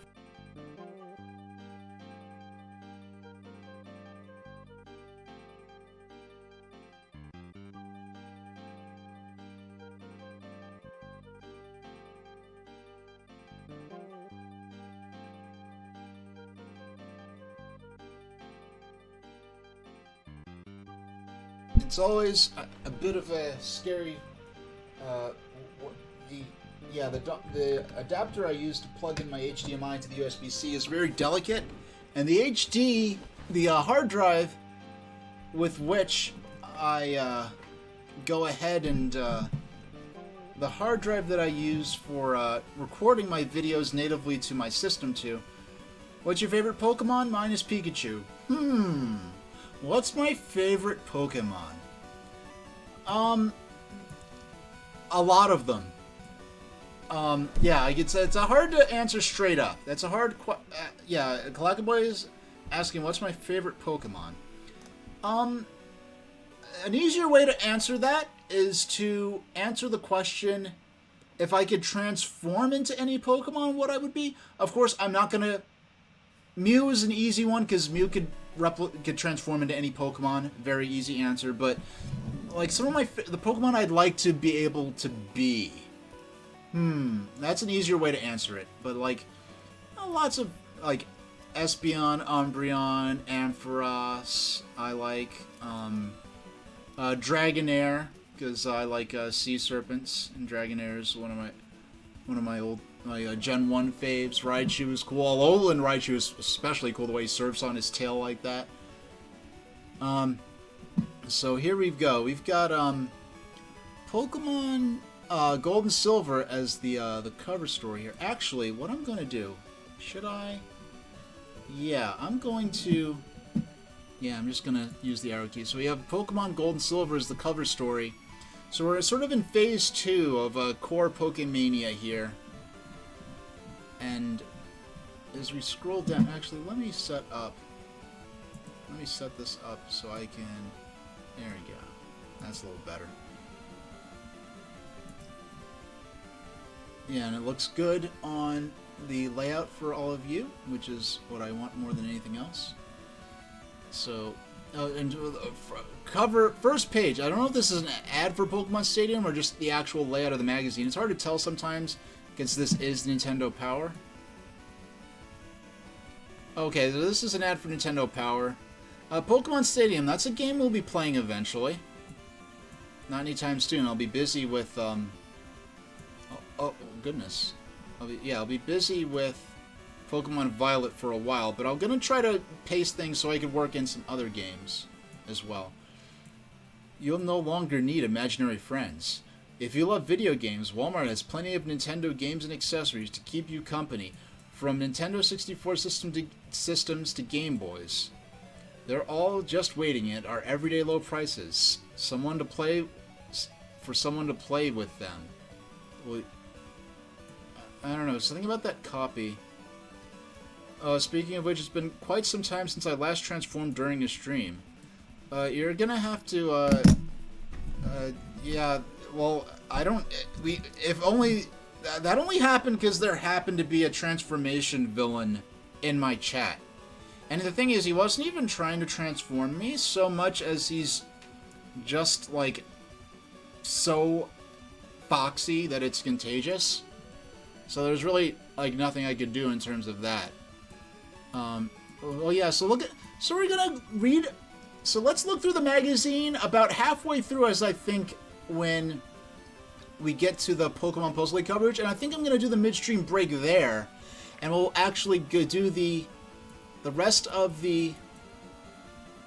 Yeah, we'll actually do the Pokemon Puzzle League coverage within the magazine and read through the rest of the magazine there, and then we'll squeeze in our Artemis 1 launch coverage, which is only 5 minutes, and then we'll get back to playing the game for the rest of the stream. But yeah, look at that, Pokemon Gold and Silver Game Boy Color system is just $69.96. Man, the idea of the headline current gen Nintendo handheld, less than $100. Pokemon Gold version and Silver version. Now, I don't want to get too deep into this part. Okay, I don't want to get too much into the Gold and Silver stuff. I'm going to cover that later. I have notes of which magazines cover which, because I want to get more into this, like, because when I get into Pokemon Gold and Silver down the line, which I'd love to do within the next year or two, it's kind of freaky saying that, but when it gets to within the next year, within the next 6 months, I have every intention of doing Pokemon Red and Blue. Like, after Pokemon, we finish at least the main badge. There's several sort of main quests you could pursue in Pokemon Violet, from what I understand, in terms of the traditional badge quest. Once we can finish that, I'm going to put the game down for a while. Eventually, I'm going to probably... I want to get into Pokemon Red. Like, there's just too... I have years of... If I can never buy another video game again, I'd have years of content to work with, but... Tongue Twister Terror. Do you pronounce SNES like SNES or SNES? It's been bugging me since a friend brought it up. Help me. I would have asked someone else, but only you are smart enough to know. I'll throw in $10 too. Well, Michael, after checking with our legal team and passing a survey around the lunchroom, we discovered that the correct pronunciation is actually Super NES, except no substitutions. So where's our $10? Yeah, I don't wanna.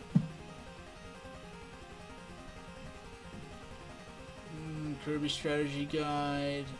I'm looking for something particularly interesting. Oh, here's something interesting. All in the Family.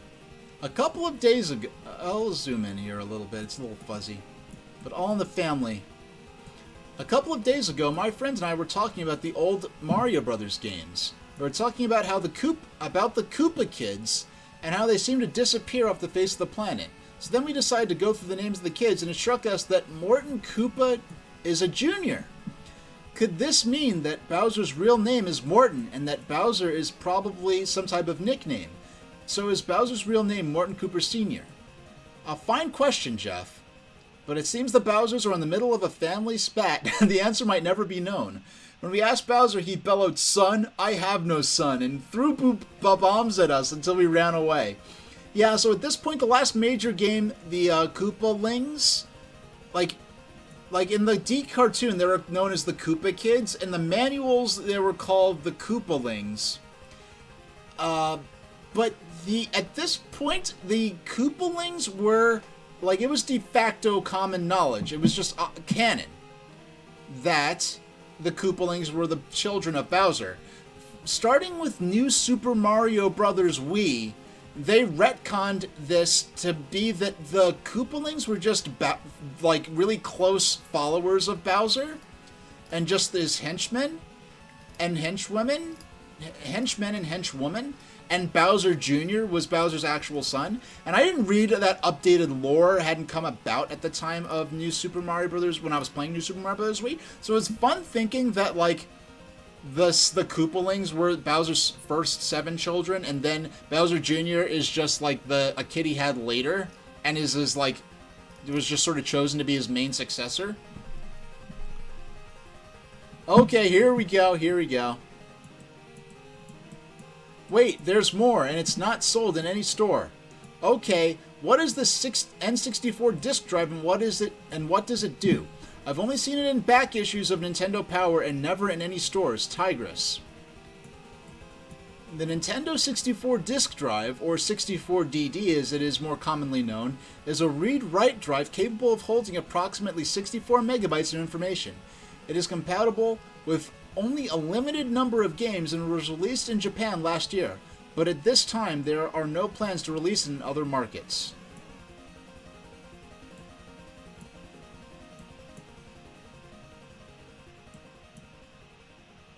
Oh my goodness. Now here's something interesting, in hindsight. Hey, listen. I heard there is a musical CD for The Legend of Zelda Ocarina of Time. Is the music orchestrated or synthesized like in the game?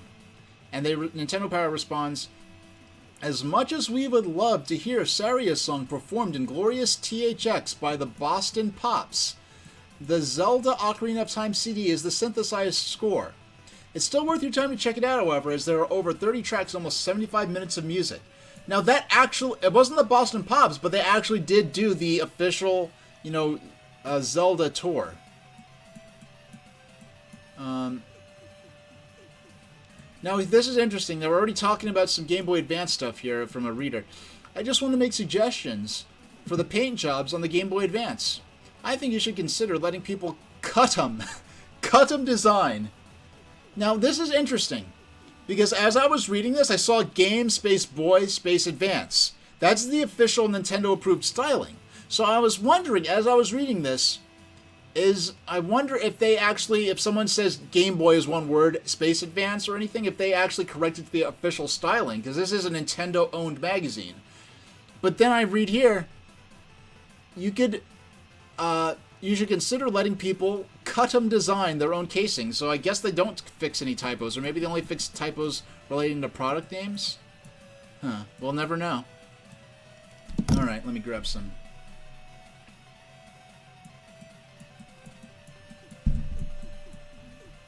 Yeah, so the N64 top 10 for this month: GoldenEye 007, Zelda Ocarina of Time, and Excitebike 64. And for Game Boy top 10, Pokemon of Red, Blue, Yellow. They combined them all into one for the purpose of... and look, number of months on the chart for the top 10 here. This is interesting now. I'm going to scroll over a bit so you can see this. So... Pokemon, all versions, Red, Blue, Yellow at the time, they're counting that as a single title, effectively. It had 22... it was been on the chart for 22 months at that point. Legend of Zelda and Link's Awakening for 89 months, which means that was been on the chart probably since 93 when it launched. Pokemon Pinball, 12 months to a year. Army Men for 3 months. Super Mario Bros. Deluxe for 8 months. Now, check this out. Super Mario Land 2, 6 golden coins for 91 months. So since the very early 90s, Super Mario Land 2 has been on this chart. And Final Fantasy Legend 3 was for 82 months. You know, it's interesting that it's still a top 10 game, because I think at this point, I'm not even sure if Final Fantasy Legend 3 or Mario Land 6 golden coins, I'm not even sure if those were... Oh, Most Wanted. Here we go. Most Wanted? Pokemon Attack? What is Pokemon Attack? Pokemon Attack. Are they referring to... I'm going to zoom in here. Are they referring to Pokemon Puzzle League as Pokemon Attack? I wonder if Pokemon Attack was a tentative title for Pokemon Puzzle League. Because they called it Pokemon Attack because it was derived from Tetris Attack, but then they changed it to maybe Pokemon Puzzle League to tie in better with the Pokemon theming and the idea of the Pokemon League. So, Pokemon Attack for N64. But the reason this is an odd thing to appear here is because this is the magazine that covers the launch of Pokemon Puzzle League, so they had the final name of the game at this point. So, top 10, Pokemon Attack for N64. Yeah, because it's N64, they have to be talking about Pokemon. Oh, here's another interesting one. Here's another interesting one here. Zelda Triforce series. So this was what became eventually Legend of Zelda Oracle of Ages and Legend of Zelda Oracle of Seasons. And that's very interesting they're calling it Zelda Triforce series here, because I think the original concept was to have 3 games for Game Boy Color, and there would be 2 original games, and then the third would be a remake of The Legend of Zelda using the Link's Awakening engine, because the Legend of Zelda Oracle of Ages and Oracle of Seasons used the engine, so to speak, from Link's Awakening, and there's going to be a third was going to be like a remake of Legend of Zelda in the style of Link's Awakening, and they wanted to have all 3 games linked together to represent the 3 slices of the 3 pieces of the Triforce, and it was too complicated to link those all together with code, so they simplified it to 2 games, the 2 original games, which became Oracle of Ages and Oracle of Seasons. So we have Game Boy Advance, Banjo-Tooie was not out yet, Pokemon Gold and Silver, Legend of Zelda Majora's Mask, and number 1, Dolphin. It's not even, it's not known as GameCube yet. It was still Project Dolphin. And if you look on the bottom of a GameCube, what you'll see is DOL, the code name for Dolphin, the part name is DOL001 for Dolphin. And then, like, the original model Game Boy is DMG001 for DMG, standing for Dot Matrix Game. And Nintendo DS. And, like, you'd think that would be NDS001? No, it is not. It is NTR001 for Nitro, which was the development code name for DS. What are some other interesting ones I could think of? Something, I forgot. What are some... I think the Game Boy Micro was OXY001 for... I think the Game Boy Micro was called Project Oxygen in development. So let's move on with the... You have a contest winner here. Oh, Mecha Kong. The thing is, I've actually been contacted by the International Intelligence Services to help find you, and that's specifically why I decided to do a magazine stream. Yeah, so we're doing Pokemon Puzzle League. So what we did was we came out and I came out and we played a lot of Pokemon Puzzle League, and also for the halfway point of the stream we're covering the Nintendo Power issue, which actually covers the launch of Pokemon Puzzle League. And I don't know how much you saw, but we're talking about, like, on the top 10 most wanted, we have Pokemon Attack, which I'm theorizing is an early name for Tetris Attack. I mean, an early name for Pokemon Puzzle League. But this is the issue that covers the launch of Pokemon Puzzle League. It has its final name, but they're still calling it Pokemon Attack in the most wanted here. And Zelda Triforce series, back when what became Oracle of Ages and Oracle of Seasons, hadn't been consolidated into just a couple of games at that point. So lots of interesting stuff. The Pokemon game for Game Boy Color, I don't know if you've seen, but I've been playing, I've put it down for a long time. I do want to get back into it as a recurring game. I do have, I'm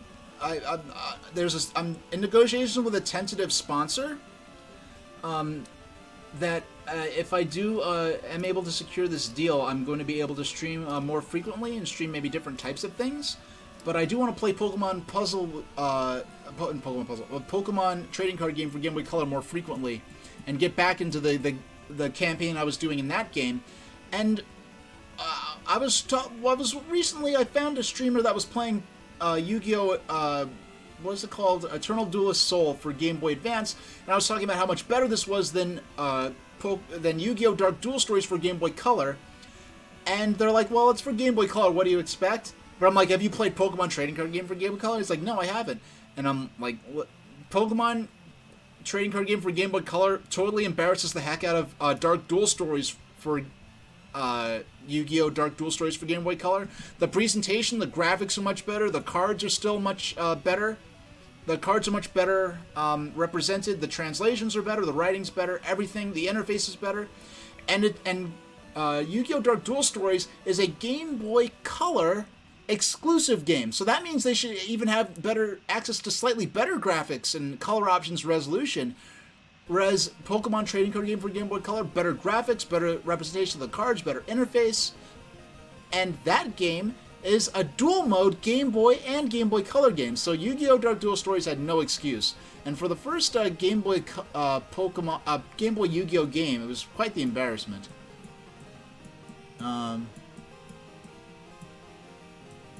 The Nintendo Power Line, pre-recorded game tips and future product information.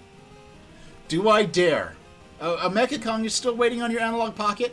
I do have my analog pocket. It's right here on my little desk. I'm part of my setup with all my consoles. But I can commiserate with you in that they said that my order is preparing shipment, which is going to have my Game Gear adapter for my analog pocket, which I did not buy the first time around. And, like 2 weeks ago, at like the beginning of November, they said, I'm going to dare. I will dare. I will call that number. No, excuse me. It's cut off on for the viewers. Pardon me. No, silly me. I actually dragged it on my broadcast software. No, I need to drag it in my yeah. So we're gonna call. Let's. How do I set it? Okay. 1-425-885-7529. Yeah, Clackaboy got theirs last week, so it's not a hoax. People are getting them. But I'm gonna go ahead and call this number. I'm gonna put it on speaker. Hopefully, this is just a busy signal or something like that. We'll see what happens. Oh, DM you after your stream regarding the Game Gear adapter, huh? Okay, let's do this. Thank you for calling Nintendo. You've reached us on a line that is no longer active. If you're trying to reach our customer service department, please call 1-800-255-3700. Yep. Okay, so Nintendo still owns the line. Last time no, it's funny because Nintendo's paying to just sit on that phone number because you know what? You bought one you don't need. Maybe we could sort out a way for me to just send you. I already made the purchase, Mecha Kong. I already made the purchase actually of the Game Gear adapter.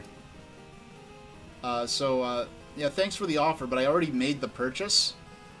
So, yeah, because you know why Nintendo was paying to sit on that line? Because a couple years ago, I was watching that infamous 32X infomercial, and you know what? I called the 32X info line, and it was a novelty telephone operator. That's how I will describe it. It was now no longer the Sega 32X info line. It was now the line for an adult telephone operator service. So, all right. So you get a little MarioTennis.com, Waluigi.com, PerfectDark.com, GameBoy.com. Look at this. It's if you haven't visited GameBoy.com, you might as well trade your computer for an abacus. My abacus is actually slightly out of reach. I do actually have an abacus that Nintendo website list. Hold on, we gotta zoom in on this. BanjoKazooie.com, Microsoft has that now. BionicCommando.com. Nintendo owned BionicCommando.com. CarringtonInstitute.com. That was part of an augmented reality game, I believe. And so is Datadyne.com. DKR for Diddy Kong Racing, DonkeyKong64.com, ExciteBike64.com, Funtography.com. That was a website for... Yeah, Funtography.com was a site for the Game Boy Pocket. Game Boy Crystallis and Warlocked. JetForceGemini.com, Kirby64.com, Zelda64.com. If any people of a certain... if you were around in the 90s and, oh boy, I can't wait to go to find out about my favorite games and typed in, just typed in Zelda.com in the 90s, it was not a site owned by Nintendo. That's all I'll say about that. Nintendo later bought the rights to the site. And it wasn't from a squatter either. It was someone actually named Zelda, but it was not something that Nintendo wanted people to find if they typed in Zelda.com. Pokemon.com, PokemonCardGB.com, PokemonSnap.com, WarioLand3.com, YoshiStory.com. Okay, so most of those websites probably now just link directly to just Nintendo.com. So how funny is it? I did not plan this out, but as we're on the cusp of the release of Pokemon Scarlet and Violet, which I will be playing this coming Friday, that we just by sheer coincidence end up, because I didn't plan for the magazine covering Pokemon Puzzle League, which is the game we're actually mainly in this magazine for, to have them be covering Pokemon Gold and Silver. Now, I am going to, let me just scroll past this. We'll get into this when we cover Pokemon Gold and Silver on stream in the future. One of the frustrating things about Nintendo Power is that they would only cover things that were officially... When Nintendo America was officially ready to cover them, like for Pokemon, like Electronic Gaming Monthly had a big blowout about Pokemon Gold and Silver's Japanese release and the upcoming second generation of Pokemon back in like 99. Meanwhile, Nintendo wouldn't even acknowledge that Pokemon Gold and Silver was a thing until months later. So, what is this? This is, I think, Perfect Dark? No, this is... What game is this? No, okay, this is The World Is Not Enough. Our Bond enthusiast in chat, Mecha Kong, maybe knows a little bit about this game. I have not... Hey, Is Friday a bonus stream? It's I won't call it a bonus stream in the sense that I planned it in advance. It's not like if I knew on Friday, yeah, it's not like, yeah, I won't consider it a bonus stream. It's just part of my schedule. I'm going to be experimenting with streaming, doing different types of streams more frequently. Especially since I don't want to spend the next year of my life playing Pokemon Violet. I want to play it as much as I want to play it. I want to play it on stream. I want to play every moment of it on stream. I might just do some basic grinding off stream just to make the stream schedule go quicker. But as much as I want to play Pokemon Violet, there's so many other games I do want to play that aren't Pokemon Violet that this will kind of be in the way of. So I'm going to do stream more frequently. Maybe do just a 2-hour streams occasionally. Just playing through a little bit of Pokemon Violet to get through it a little quicker.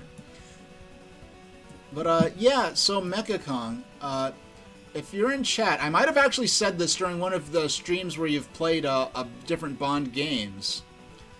But did I ever tell you the trivia I have for GoldenEye that you might not be aware of? And if you are aware of, you probably either know of just as a matter of Bond trivia or because I spammed it in your chat every single time you ever played a Bond game on stream.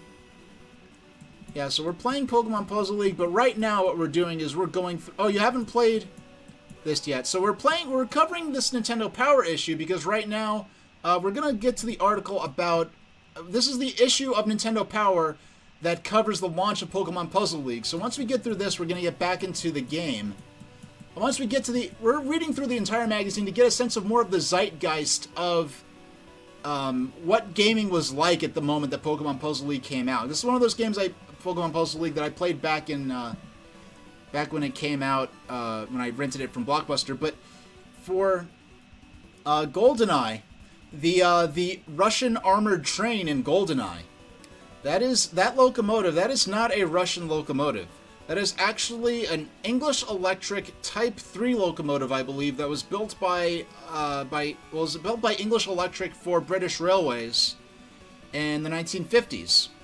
And they added the Russian style, armor to it and everything like that. And that is actually very specifically not the original engine noise. They dubbed it over with a different diesel engine sound, because if you actually listen to a British Railways Class 20, they sound like helicopters. It is ridiculous how much a British Railways Class 20 sounds like a helicopter. So I'll just scroll through here. We have some coverage of different football games here, it looks like.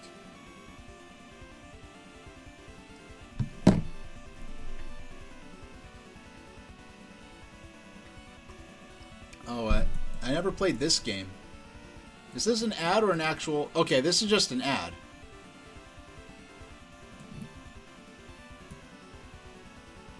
Oh, and here we go. Oh, Pokemon Puzzle League. Alright.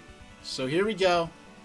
So at this point, I think is a good opportunity to take my midstream break. I'm going to drop a credit for my artists in advance.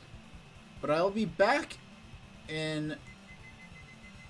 And let me set the timer for... Yeah, I'll be back for 10 minutes. We're going to read the Pokemon Puzzle League coverage in here and read through the rest of the magazine.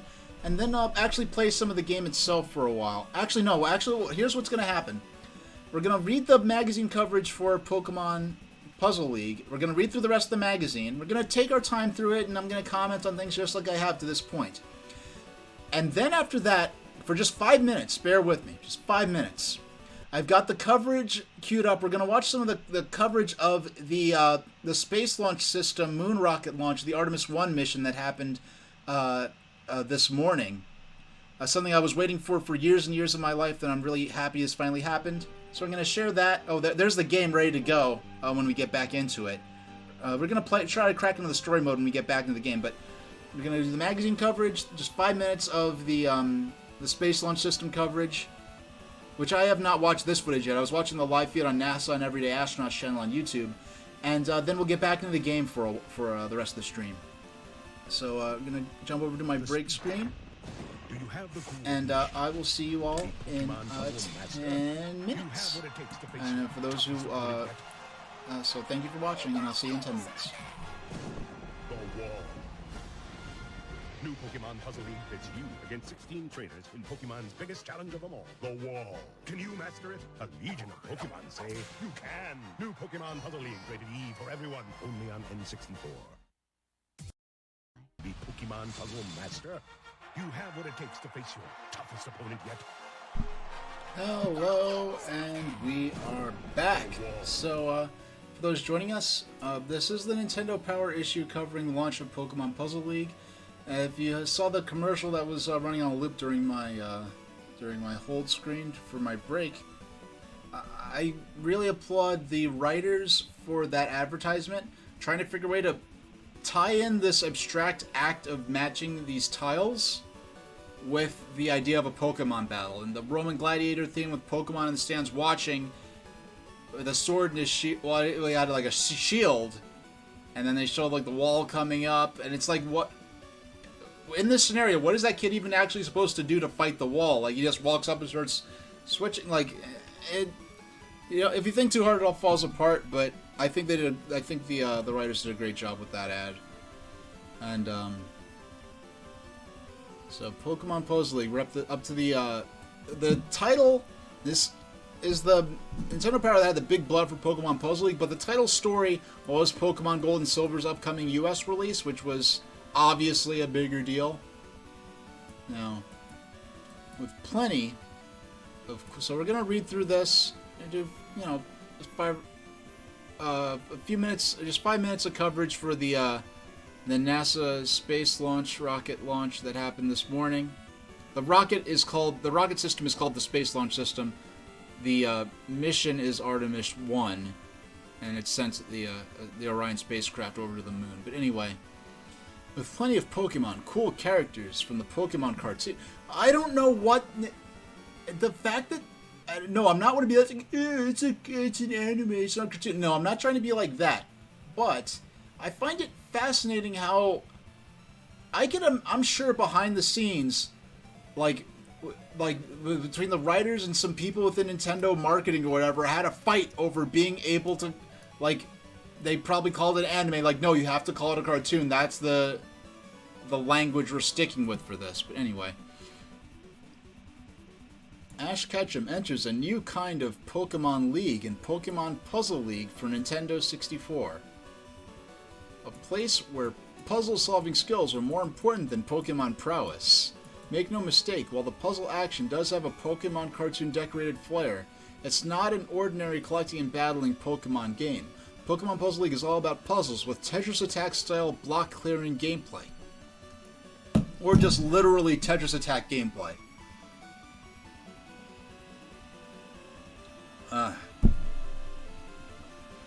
After you watch the fun Pokemon cartoon intro, like this is like we were reading the manual for this game earlier. There was so much emphasis in the manual about the cartoon intro.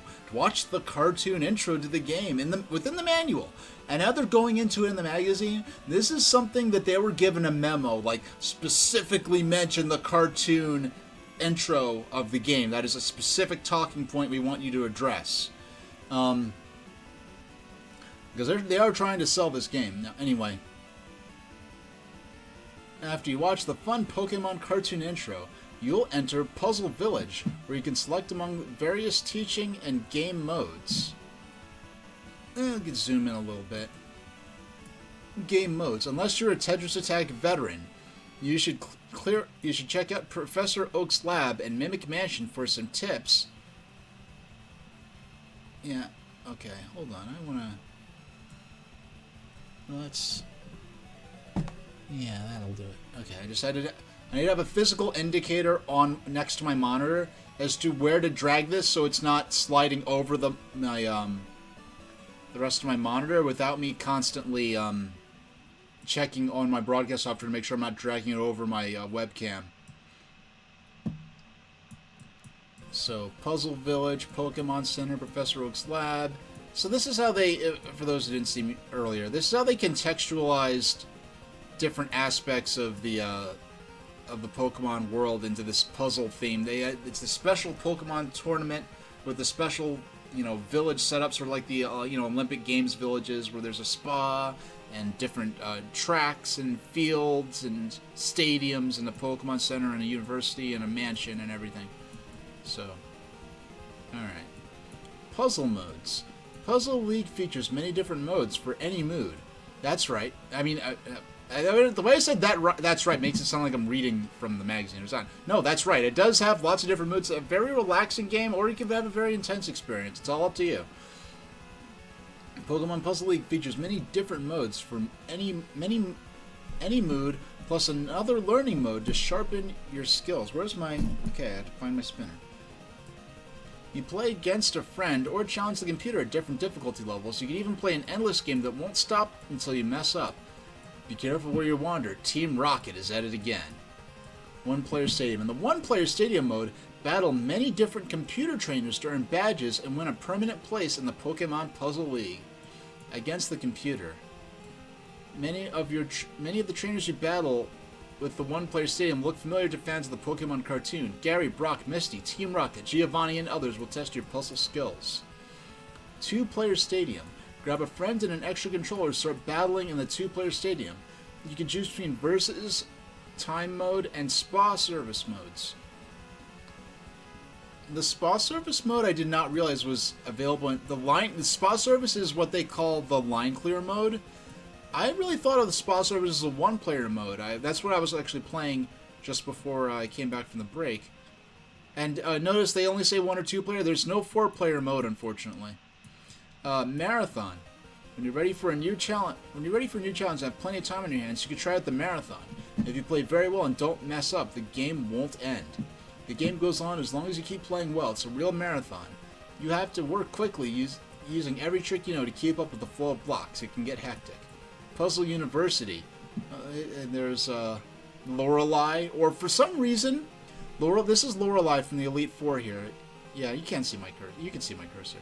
And for some odd reason, when they translated, when they localized the Pokemon anime, for some reason they decided, instead of calling her Lorelei, the character from the games, they called her Prima. And I don't know why. Thanks, 4Kids. Well, they are the devil after all, but anyway. Learn advanced Pokemon puzzle techniques by solving increasingly complex puzzles in a limited number of steps. Chains and combos are required at the university. Puzzle University is a great place to learn how to use chains and combos effectively.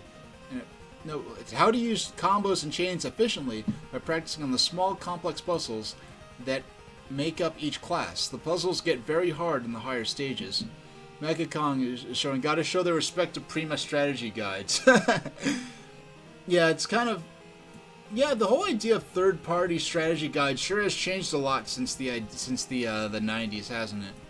Aside from the fact of just being flat-out obsolete due to the availability of online players' strategy guides made by fans. The Spa Service. This is the mode we were playing before we went over to the magazine. The spa seems like a nice place to relax, but it's actually a trick by Team Rocket. Clear all of the blocks above a flashing white line to defeat Team Rocket. Prepare for trouble. The Spa Service puzzles aren't very hard at first since you're only dealing with the blocks you already have. But the speed your blocks are rising at quickly becomes very fast and hard to manage. Time Zone. Now this is a mode that was not in any of the other versions. We've played, last spring, we played every version of Puzzle League that was released in North America prior to this one, and even one that was released after this one. We played we played Panel de Pon, but actually no, we didn't play Tetris Attack on Super Nintendo. Then we played Panel de Pon on Nintendo Switch. The Super Nintendo Panel de Pon game that through the Nintendo, well actually Super Famicom to be strictly proper. We played Panel de Pon on Super Famicom through the Nintendo Switch Online service. And then we played Tetris Attack on Game Boy. Then we played Pokemon Puzzle Challenge for Game Boy Color. We couldn't play Pokemon Puzzle League because it was not available in any systems that I was able to stream from at the time. But now, then we jumped to Dr. Mario / Puzzle League for Game Boy Advance. We only played the Puzzle League part of it. And Puzzle League for Game Boy Advance had some features that even this mode didn't. The interesting thing about Puzzle League on Game Boy Advance is that it doesn't have any theming or characters associated with it. It's not themed around the Panel de Pon, Fairy Girls. It's not themed around Pokemon. It is just a generic, no frills, no theming, no motifs puzzle game. And it's the only... so Time Zone did... But Puzzle League on Game Boy Advance does not have the timed option. But in terms of customization of the look and feel of the game, the different gameplay options, Puzzle League on Game Boy Advance reigns supreme, I think. So high scoring skills. You might be able to make it through the super easy and easy levels without using the more advanced Pokemon Puzzle League skills, but the normal and hard levels require them. Only luck will keep you in the game if you can't pull a smooth combo or a cool chain. Combos. A move is considered a combo if it clears 4 or more blocks at once. Combos can take many shapes like a double line, a cross, or other figures, and can include lines of more than one color. A line of 4 blue blocks that clears in combination with a line of 5 purple blocks would count as a 1-9 block combo. So they explain the combos and chain system, the scoring system. Now, looks like this hold on, you gotta put Jolty on here for a minute. Okay, there we go. We patted the doggo. So these graphics here they used to represent the play pieces. This looks like they might have made this custom for the magazine. It looks like the graphic design team of the editors might have put that together for the purpose of the... Yeah, look how... it's convenient how much detail they go into explaining how it works. So, skilled chains. After you master the chains, it's time to give the skilled chains a try. And so really it just goes into detail on the strategy of the game. So, well, there's nothing too interesting going on. We'll zoom out a little. There we go. Oh, not. There we go. There we go. So, Pokemon Attack. 3D puzzle, that's the cylinder mode. Oh, here's Mr. Driller when it was still new. Oh, wow. Okay, I was about to say, I'm scrolling through Nintendo Power and I see an ad for a PlayStation game. Because I think of Mr. Driller as a PlayStation and Dreamcast game. In fact, you know, I have... Yeah, this later came out on the DS. And it was later, as things went on, they kind of tied in Mr. Driller with Dig Dug. But there's a Game Boy Color version of it. You know what? I never really played Mr. Driller. The Game Boy Color version would be a good one to play on stream, actually.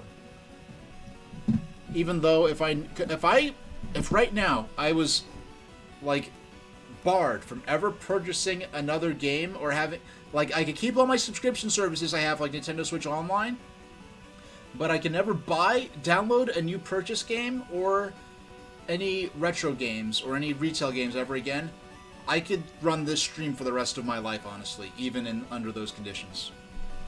So here's ad for Army Men. Looks like a Tetris dupe game. Yeah, it's a Mr. Driller. We'll zoom in on the playfield a bit on this ad here. Mr. Driller wasn't on Nintendo 64. If it was on Nintendo 64, it's one of those games. Actually, you know what? It's a shame. If I had been thinking, no, because I'm the one who actually turned my mom kind of into a gamer.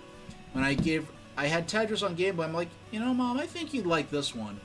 And, you know, I sort of curated the sort of games that I think she would like, and that's how she ended up having her own gray brick Game Boy. Then she got she ended up having a DS later on. She has a Nintendo Switch Lite now. But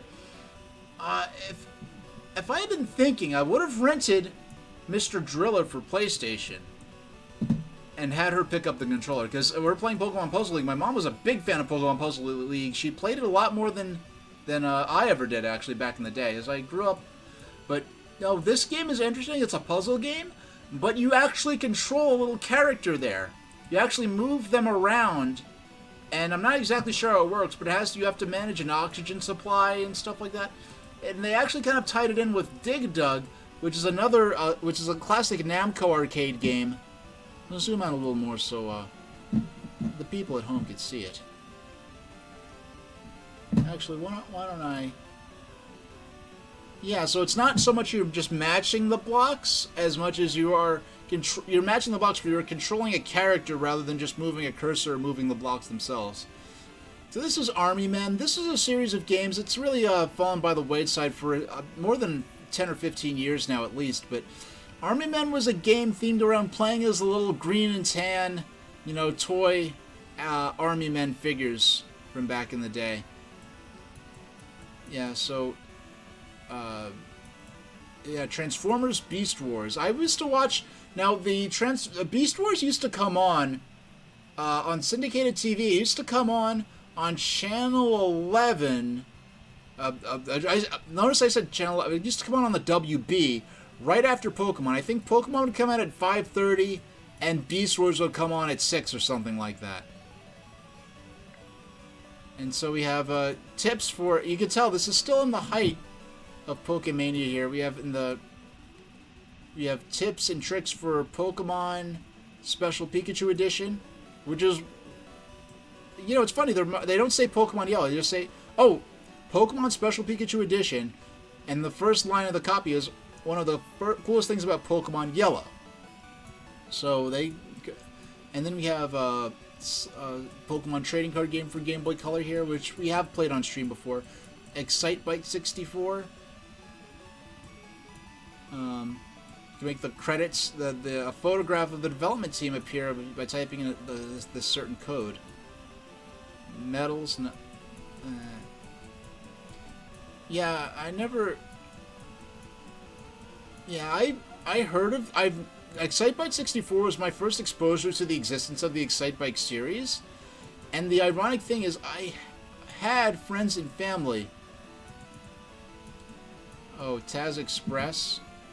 You know, it's funny, I don't think of... I don't want to turn it sideways, but if you look here, I never really... In the Looney Tunes universe, I never really thought of... Actually, yeah, we are going to turn it sideways. Yeah, I never really thought much about... Never really considered the idea of the Tasmanian Devil and Wile E. Coyote actually directly interacting with each other. Because they're both kind of... Like, Taz is like a main... Is like in sort of Bugs Bunny's Rogues Gallery, along with like Wile E. Coyote and Yosemite Sam. And then Wile E. Coyote is kind of always paired up with the Roadrunner. I think he's created to be paired with Roadrunner. They're kind of created for each other. But then there's at least a couple of shorts where Wile E. Coyote is paired up as the villain for Bugs Bunny. And in the Bugs Bunny, and in the Wile E. Coyote and Roadrunner cartoons, well, it's funny, like, Wile E. Coyote and Roadrunner, it's like, Wile E. Coyote is more of the protagonist than the Roadrunner. Now, like, Roadrunner is like, yeah, it's kind of like the opposite of Bugs, it's kind of the opposite of Sylvester and Tweety, where Sylvester is kind of like the villain to Tweety, whereas with like Wile E. Coyote and Roadrunner, it's like Wile E. Coyote is almost more of the protagonist, and Roadrunner is almost a bit more of the like antagonist. But he's not like an antagonist in a mean sense. He's an antagonist in terms of he's the obstacle to getting what he wants, which is, of course, Roadrunner, you know, roasted and served on a plate. But whereas like Sylvester is a bit, or like Taz, they're more actively antagonistic, whereas you could say Roadrunner is more of almost just a neutral sort of force of nature. He doesn't really do anything to try to avoid his traps. It's just that Wile E. Coyote's traps just failed due to faulty workmanship of the Acme Corporation. Excuse me, this turned into a Looney Tunes stream. Excuse me. I'm gonna keep on going. Okay. To finish up on the Looney Tunes thing, the point is, I was getting at is that in the Roadrunner Coyote shorts, Wile E. Coyote is silent. When he's paired up with Bugs Bunny in at least a couple of those shorts, he just flat out talks. He just talks and has extensive dialogue, which is interesting which makes sense for Bugs Bunny because Bugs Bunny is a smart aleck and, you know, runs his mouth a lot. and that's sort of who he is as a character. So you need, I mean, well, Taz doesn't really talk, but so when they paired Wile E. Coyote up with Bugs, they actually gave him extensive dialogue, where he's traditionally known as being a silent character who emotes by using signs and with text on them and stuff like that. So I never rented this game. I did see it a lot in the shelves at Blockbuster. There was always something slightly more interesting that I would rent instead.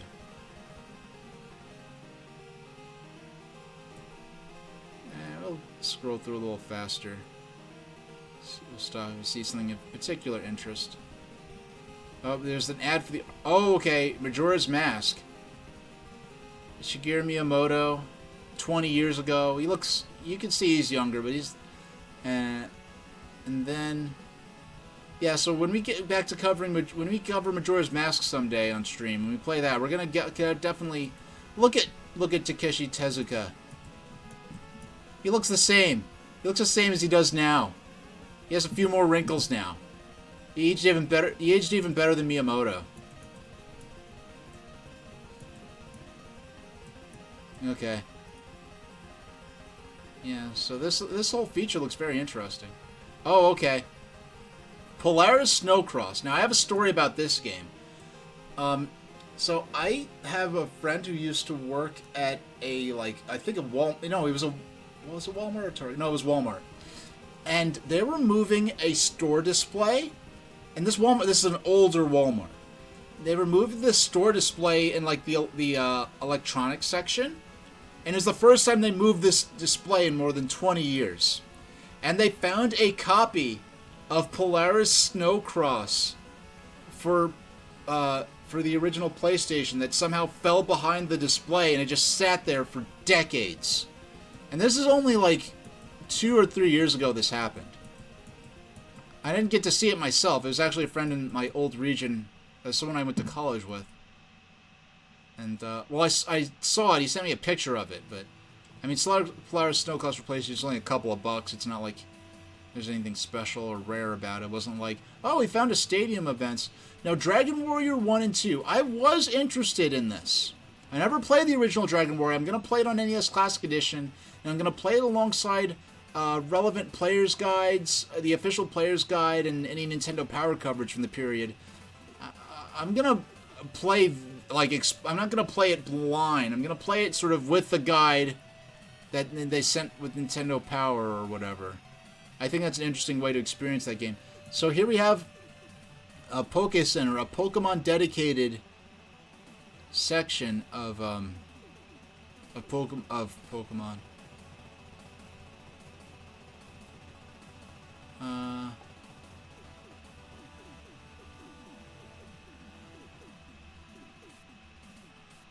Alright, so... Yeah, tips for battling Mewtwo. Yeah, we'll get more into this when we get into... Yeah, this is something... I'm going to put this in a folder I have specifically for Pokemon-related stuff. So when you play Pokemon Gen 1 and Gen 2, we'll come back to a lot of this type of stuff. Oh, Collectible, you played Dragon Quest 1 through 4 on NES. So when you played it, I understand that they were really trying to help promote or escalate the appreciation for RPGs in North America, and I think they either included or had a rebate.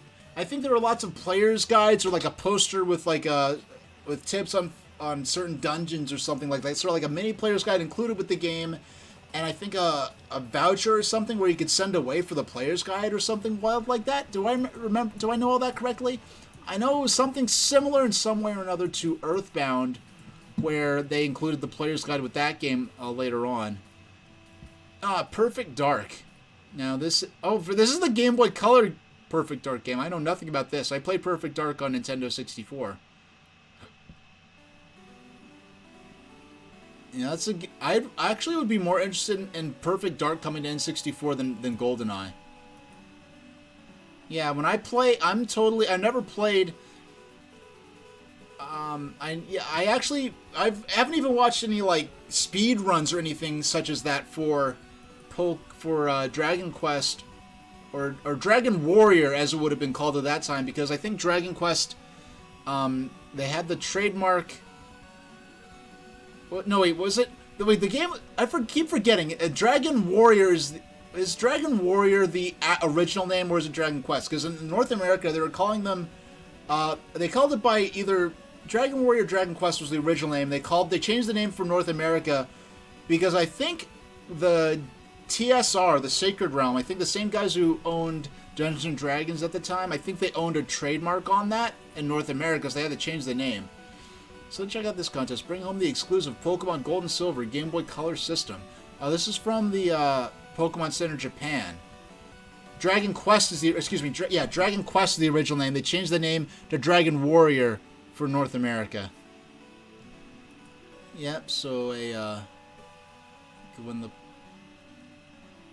I heard, I think was it? I don't want to put games in not Serial Wars, in Mecha Kong's hands here, but I think they might have actually played this Little Mermaid pinball game for Game Boy Color, and from what I hear, this is actually a decent pinball game. The only Game Boy Color pinball game I ever played is Pokemon. Oh my goodness, I forgot this game existed. Glackaboy used to call it Dragon Warrior, but ever since you found out the real name, you always use Dragon Quest. I say, my rule of thumb for things like that, I call it by the name of whatever release I am playing it under. So if I play the NES version and it's called Dragon Warrior, I will call it Dragon Warrior. But if I play a modern game in the series, I will call it Dragon Quest instead. That's my... No, I forgot. I remember this. They made Microsoft, pre-Xbox Microsoft, released all those, these games that used to come with those early versions of Windows, and they re-released a collection of them on Game Boy Color. We have Free Cell Solitaire, Tuts Tomb, Tri-Peak Solitaire, and then we've got Ski Free. That's the skiing game where the Yeti comes out and eats you. Life Genesis. Do they have Rodent's Revenge? No, they don't. They don't have Rodent's Revenge on here. Shame on you, Microsoft. This is the worst gaming-related decision you ever made, was not to have Rodent's Revenge for Windows 3.0 or 3.1 or whatever. You have Minesweeper. You have Tick Tactics. Who talks about Tick Tactics? You hear about Life Genesis, yeah, or Free Cell, you also hear it called. But, oh, no, Free Cell, excuse me, I somehow conflated Cell Theory with Life Genesis and the Free Cell Solitaire. You hear about Ski Free, you hear about Life Genesis, you hear about Minesweeper, and then the one you don't hear about as much is Rodent's Revenge. I never even heard of Tic Tacs till just now. Okay? Why? You're not gonna have Rodent's Revenge. I will play Rodent's Revenge on stream someday. Q*bert, a classic arcade game. I never actually played it. Tweety. Oh, I was talking about Tweety and Sylvester earlier. But here they are. Cyber Tiger. The golf game for Game Boy Color. Arthur's Absolutely Fun Day. I was never into Arthur as a kid. Either the books or the... Be it the books... Oh, here we go. They got the review for Pokemon Puzzle League. Let's zoom in on this one. Now you gotta catch them all and put them in a row. Graphics. The fruity colored graphics are perfectly Pokemon in every way. Stills from the cartoon series serve as backdrops for your Tetris Attack tinged game board. And the opening sequence is an actual cartoon that would fool you into thinking you are watching the Kids WB. What? They really, really want to push this cartoon cutscene, and it's so funny. Like, they got... I can see the memo. Bold. Red. Double underlined italics. Size 30 font. Frequently mention the cartoon cutscene intro. Because they go crazy with pushing this... Okay. The speedy controls will help you outwit rival trainers. And the simple setup will be easy enough to master for Pokemon fanatics who are new to puzzles. Actually, let me check my... Yeah, I ain't dropping any frames. I need to stop worrying about that. I'm fine. Otherwise, Puzzle League is Tetris Attack set in a Poke Menagerie. Poke Menagerie. That's a great... Yeah. The rotating puzzle mode is the game's stand-up feature. Otherwise, Puzzle League is Tetris Attack set in a Poke Menagerie where your objective is to flip-flop pairs of blocks into a light-colored alignment so you can eliminate them. If you beat all the rival trainers, all from the TV show, you'll win badges. Too bad you can't win Pokemon. That'd guarantee fans would stay for a few hundred rounds. Satisfaction? Maybe it's a little forced. Wow, they're actually admitting it in Nintendo Power. Maybe it's a little forced. But the use of Pokemon in a puzzle game actually works, and the Tetris Attack formula is tried and true. Sound. All trainers repeat 1 during the match, so get used to hearing Ash shouting, "I'm gonna win," ad nauseum. Comments. The 3D part is challenging. Drew. The Pokemon theme is distracting and pointal. Pointal. That's a new word for my vocabulary. Pointal. I'm going to look that up right now. Pointal. Pointal.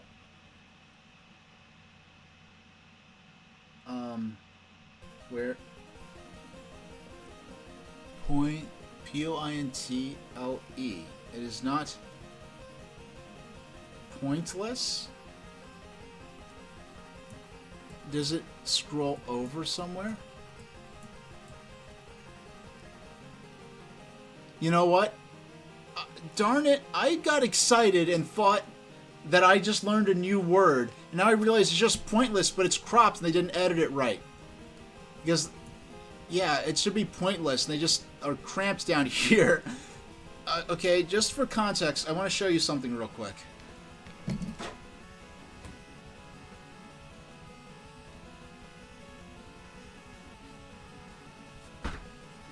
Okay, so I've got Putnam's Minute a Day English, Harper.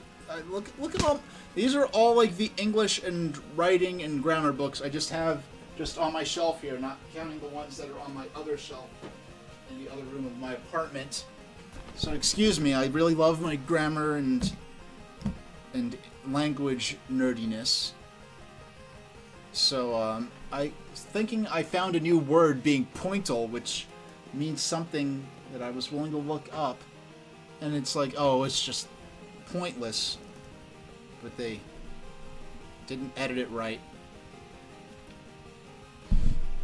The Pokemon theme is distracting and pointless. Now, that all that being said, I strongly disagree. The Pokemon theme is fantastic. I mean, we've seen what a game in this Puzzle League series looks like without any theming or characters.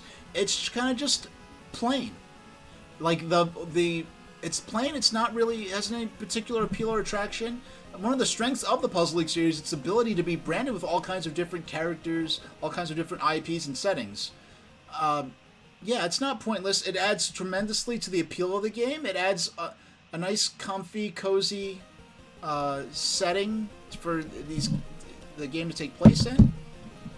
So, Nintendo, 256 megabits.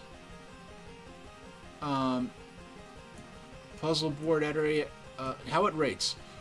Puzzle League will appeal especially to fans of the Pokemon TV series, so of course the game is sweet, harmless, fair, recommended for everybody, and that includes non-Pokemon fans who will still dig the brain-bursting fun, i.e. my dear mama, who played this game a lot more than I ever did back in the day. Yeah, Polaris Snowcross, Dragon Warrior 1 and 2, they got an 8. Perfect Dark, 7.6. Wow, I would have thought Perfect... Oh, the game, it's the Game Boy Color game. It's the Game Boy Color game. Alright, that's more like it. That makes a little more sense. Okay, I get it now. I get it now. 7.4 did... Okay, I was going to see if Little Mermaid 2 Pinball Frenzy got a better score than Perfect Dark for Game Boy Color. That would be interesting. Hackwatch. Oh boy. Okay, so... Man, I forgot how condensed... I really feel like in my memory... 2000... Like, it wasn't until late 2000 that I started really thinking a lot about Game Boy Advance. This is Game Boy Color N64 era. Nintendo Company Limited, NCL, recently released... Yeah, that's another distinction they make here, because this is an official Nintendo of America publication. Because casually, we talk about, Nintendo of America. So naturally, when we're talking about Japan, we casually say Nintendo of Japan. There is no company called Nintendo of Japan. The parent company in Japan is Nintendo Company Limited, or NCL. Only very late into Reggie Fils-Aimé's presidency of Nintendo of America did he, in an interview, actually refer to Nintendo in Japan as Nintendo of Japan. That's usually something they're very strict about in their styling and discussion. One of those things like how they never, like the official name of Wii is not Nintendo Wii, it is just Wii. They would always say Wii or Wii by Nintendo or Nintendo's Wii. They would never call it Nintendo Wii. Whereas Nintendo GameCube is actually Nintendo GameCube. So, but anyway, you're getting all these Game Boy Advance previews. Nintendo Company Limited, NCL, recently released the lineup of games to be shown at Space World in late August, including 52 for Game Boy Color, 14 N64 titles, and the opening salvo of Game Boy Advance games. We received initial screenshots of several of the highlighted games, including the first picks from Game Boy Advance. Like many of the titles in the press release, Mario Kart Advance is just a tentative name. Konami leads the pack of third-party publishers with Wacky Racing. We played that, actually, on stream. And it's a potentially, from I haven't played Mario Kart Advance. Yeah, Game Boy love here. Hey, Skilliam, how you doing? We're playing Pokemon Puzzle League, so we were taking a break reading through the magazine of the issue of Nintendo Power that covered the launch of Pokemon Puzzle League. In fact, the actual official Nintendo Power review, remind you, this is an official Nintendo publication. One of the editors called the Pokemon theming pointless. So it's not just a total, propaganda rag. They actually will criticize their own games. But, Clackaboy was saying they just drove past this new and unusual place called Stumpy's. You can enjoy appetizers and alcoholic beverages, but the main event is throwing small axes at a target on the wall. So just in case drinking alcohol and throwing sharp projectile weapons at a dartboard isn't dangerous enough, now you can consume alcohol and throw axes. Hey, it's not for me, but I'm genuinely enchanted that such a thing exists. I don't know if they're new, but it's a new one and unusual, they said. I hope they find the best of luck and that they have certain safety protocols in place. I hope they make you, do a quick maybe sobriety test before partaking in the axe throwing competition. Skilliam's saying that they can vibe with Game Boy Color, and GBA. Yeah, Pokemon Puzzle League, it's a really relaxing, comfy game. This was the game that dragged my mom into Pokemania as a participator and not just a spectator. You have a local place that has laser tag and axe throwing, not in the same room. Yeah, there was a place when I was in college that me and my friends would go to. They had laser tag, a laser maze thing that was kind of like a Mission Impossible kind of thing where you're trying to not trigger the lasers, tripwires, and then they had dodgeball. I'm gonna scratch there. And of course, it's not kids. It's all overage adults nostalgic for playing dodgeball in elementary school. But yeah, they've got so Mario Kart Advance, and in terms of the licensing system and the game modes that I remember, I was surprised. Konami Crazy Racers for Game Boy Advance was much more ambitious, I think, than Mario Kart Advance. But your daughter's asking for a Violet for Christmas and Let's Go Eevee. She has Let's Go Pikachu. Yeah, I think, I mean, I don't know your daughter, and, but, I don't know, it seems like, Violet would be the more, obvious choice, and maybe Violet maybe cross your fingers, that down the line, either it becomes a lot cheaper, or and that takes long enough from now that she's playing Violet and then she just forgets about it. Yeah, I don't have any kids of my own, but I am now that I'm the age my parents were when they were raising me. I have sort of noticed some of the tactics they used to take advantage of maybe just hold out till he forgets about it. If he really cares about it, by the time that we would have got it for him, maybe he'll save up some lemonade stand money and get it for themselves. And my parents were very. I know I had probably a self-imposed, really almost irrational self-reliance expectation I placed on myself, where I wanted to buy everything with my own money, and so my parents was like, "Where are you getting $70 from? Just wait till Christmas, get a good report card. We'll get you the game." I told her that she might get Violet, and if she wanted Let's Go Eevee, she'd have to beat Pikachu or Violet. Yeah, that's another thing. It's interesting because I guess I wonder how is Let's Go Pikachu and Eevee in terms of, because Pikachu and Eevee was kind of a Trojan horse, I think, to try to get all those players, all those lapsed Pokemon players, all those newcomers from the franchise who picked up Pokemon Go, to sort of lure them into playing something more similar to a traditional Pokemon game. And I think that in that sense, I wonder, because one thing Pokemon Leaf Green did and Fire Red did was have lots of tutorial options and tutorial modes, sort of inline player's guides within the game itself on how to play the game, how to operate the game, how to conduct a battle, how to explore the overworld and talk to NPCs for tips on what to do next. And I wonder if that was something that I think the parents would have really appreciated, parents who aren't gamers, if their kid is stuck and they could go into this menu and sort of figure out and sort of help them get further in the game. Because I was old enough that I understood how to play. Pokemon was really my first, Final Fantasy VII was my first real RPG. But Pokemon was the first one where the first RPG I played through from beginning to end, sort of had to feel my way through the concept of managing, the HP and power points for the different moves and stuff like that.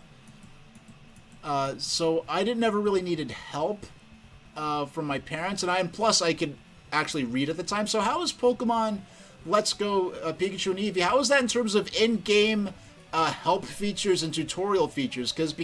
Because it's sort of easing a lot of Pokemon Go players, hopefully, into playing the mainline Pokemon games, I imagine that there would be a lot of in-game help features. And Askelium is saying that she likes Let's Go. She beat Pokemon Sword and you got her Arceus. Yeah, going from Let's Go... Oh, she beat Pokemon Sword. I don't want to go into detail, but I think she might be younger than I was when I first beat Pokemon Red and Blue. Actually, I'm based on social media I've seen from you, I'm very sure she is. When I was old enough to, wasn't at quite of the target age range for Pokemon at the height of Pokemania. I was a little older. I was older than that. And so that's it for the magazine. I do have other magazines that cover Pokemon Gold, Pokemon Puzzle League, but we're gonna read those in other streams. I've got Pokemon Puzzle League here, but on the side, just bear with me for just 6 minutes. I want to cover this. This is very important. This is something I did cover live on my stream when they tried to launch this space launch for the first time, this mission. But I want to do a little coverage, some coverage of the moon mission that took place earlier today. Oh, Askelium is saying she's... Oh, you know what? I need to bring the chat box up. Where's the chat? Where's the chat? Okay, we need to bring that forward. Okay. Yeah, there we go. And we'll drag that up here. Yeah, but Askelium saying his daughter's in 3rd grade, but she reads all the time. She's reading at a 10th grade level. Oh, that's a good start right there. Our boy is 6, right where he should be, so sometimes it frustrates him that she's so advanced and then I'm reading. It's funny because I have...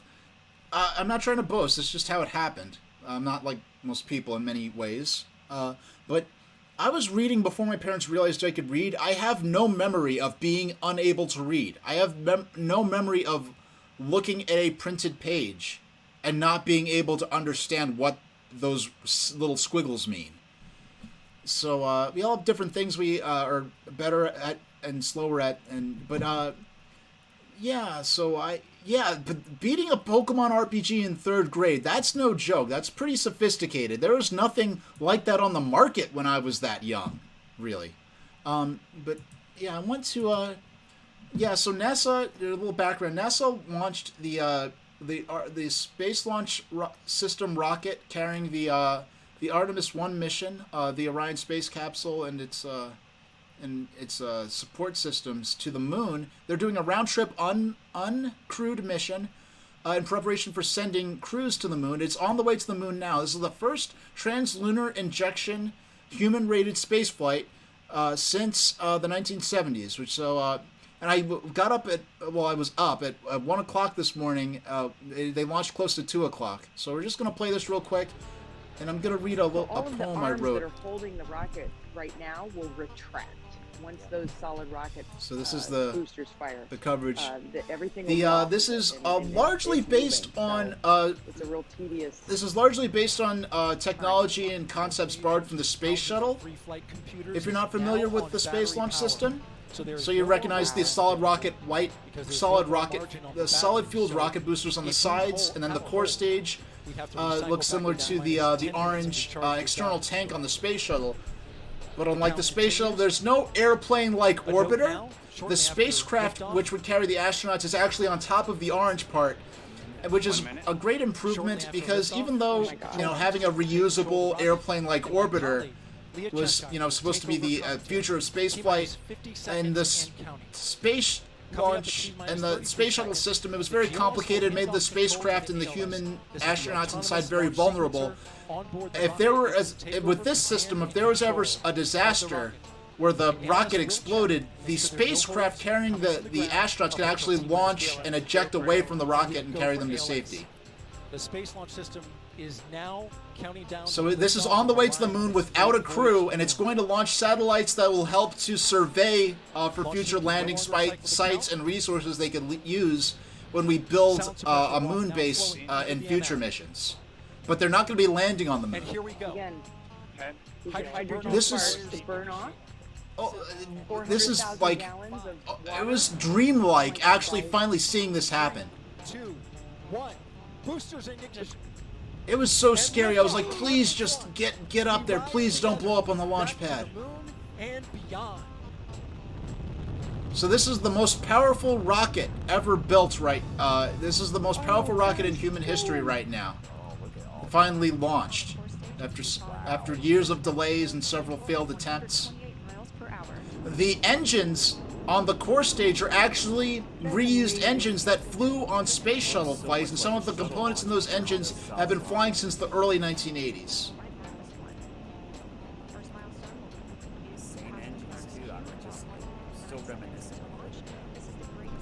Now those solid rocket boosters are burning 6 tons of propellant per second. Yep, so they're on the way to the moon right now. Well, not anyone on board. There's no one on board, but it's on the way to a round-trip mission flight to the moon to do an in-flight test of the spacecraft, which is a capsule-like spacecraft similar to what they used during the Apollo program in the 60s and 70s.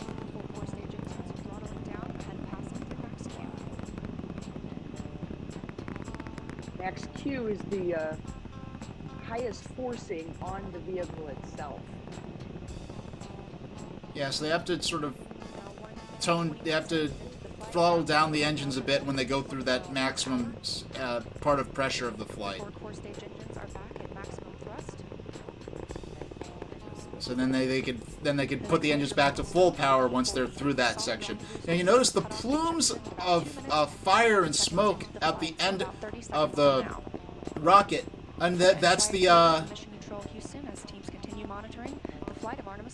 yeah, that is the solid rocket boosters. They've spent their fuel and ejected from the rocket, the main rocket. That's incredible. Maybe they'll meet some Lunarians. Yeah, they're flying to the moon, but they're flying to the moon within our own universe, where there's no life on the moon that we're aware of. But contact with parallel universes. Oh no, excuse me. That's the ejection of the solid rocket boosters. But contact with Lunarians is, perhaps not entirely out of the question, at least on this stream. Traveling over in the future, 3,400 miles per hour, 46 miles downrange. Yep. So when those two solid fueled rocket boosters are, when they run out of fuel, they just eject them because they're just weighing down the rest of the craft. And that's that. Now. And there they go. Now I want to mute this. I want to do this real quick. RS-25 no. engines, gimbaling around, testing the I'm gonna mute this, the feed here. Space. I want to write this poem. This is, I have a word processor here that I use. This little machine does nothing but word processing. That's all this little machine does. I carry it with me almost everywhere I go and don't go. And I do a lot of my recreational and professional writing on this thing. And one of the first things, I got this back in March, and one of the first things I wrote on this was a poem about my frustration with the years of delays that were going on with the development of this rocket before they were finally able to launch it. So, we're gonna drag it over here. Okay, so this one is called Space Launch System. It's kind of a little obsolete. I mean, the frustration's still real with all the delays and mismanagement of this project, a lot of it on the shoulders of Boeing. But I'm going to recite this poem, and then we'll get back into Pokemon Puzzle League for the rest of the stream. NASA Space Launch System. Corporate snafu on government commission. Confusion and delay is your mission. Sir Topham Hatt would give you harsh words over this. Proven technology? Explain this to me again. You're getting outpaced by Thomas the Tank Engine. Slower than a coal-fired Brighton E-2, Thomas's train was never as slow as Boeing's crew. Astronauts fully trained, yet they're better off taking a steam train to the moon. Screwing up space projects all you do? What the hell happened? This is just like Starliner. It got beat to commercial crew by hipster nerds with bit miners. It's just a space shuttle with less parts to shatter, but as long as you get paid, the timeline don't matter. Orange rocket bad, say the SpaceX fan trolls, but the corruption is so deep they don't know. Planning disaster, ballooning budget with no goal.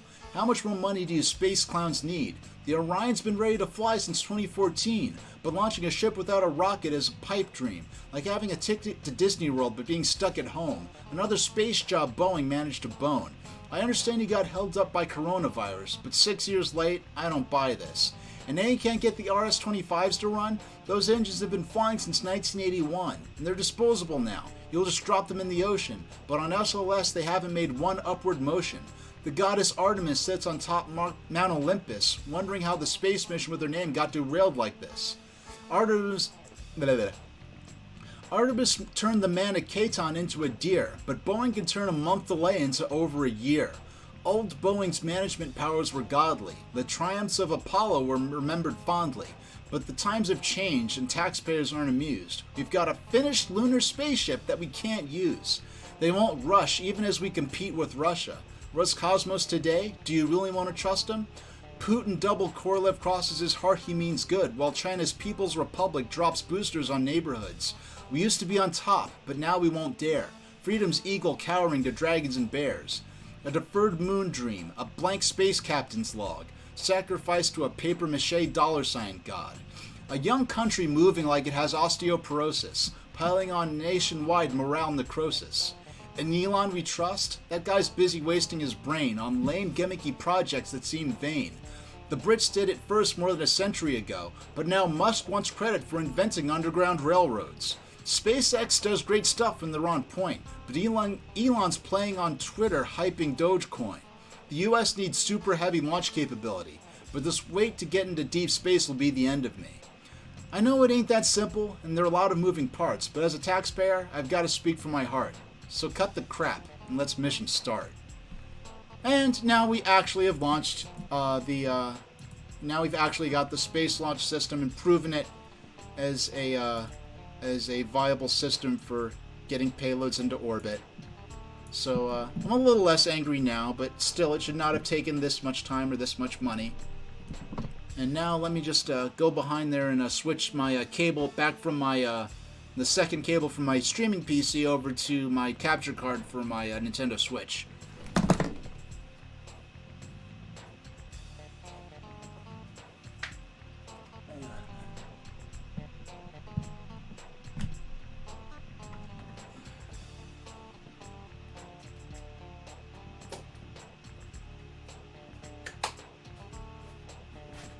All right, let's go.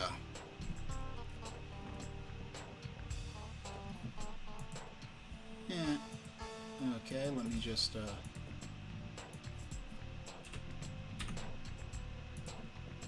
let's play a little more since we're already in line clear mode. Sir Topham Hatt reminds you of Monopoly Man.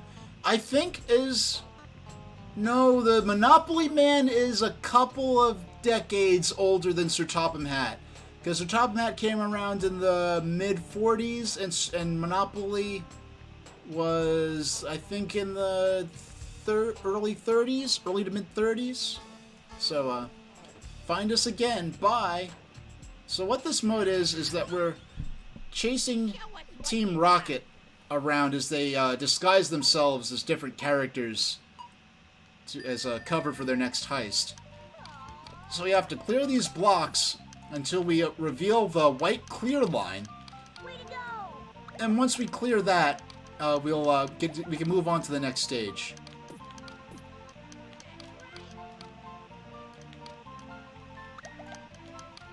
And I want to comment again for those who weren't here earlier. Even back in 2000, when I first brought this home from Blockbuster on a Friday night after me and my brother finished up our homework, and my parents took us to Blockbuster to get some games and movies to keep us out of their hair for the weekend.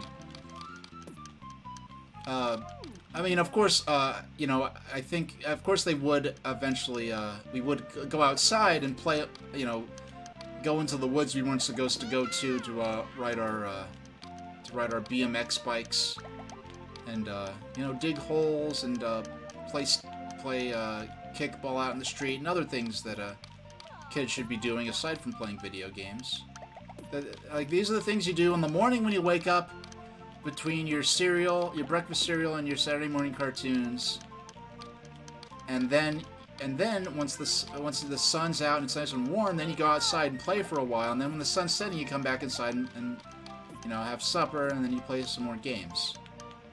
Or at least that was my childhood perception of an ideal childhood for me. And my adult, if I were to, I'm not going to be raising any kids, but if I were, that would be the kind of child I'd like to have for them. Of course, taking care of other responsibilities like dishes, mowing the lawn, and such like. All right, let's go. Maybe running the sweeper to get the dog upset. But what I was getting, why did I get onto that whole tangent? Oh, yeah, just the whole context, the sort of gameplay habits we had back then.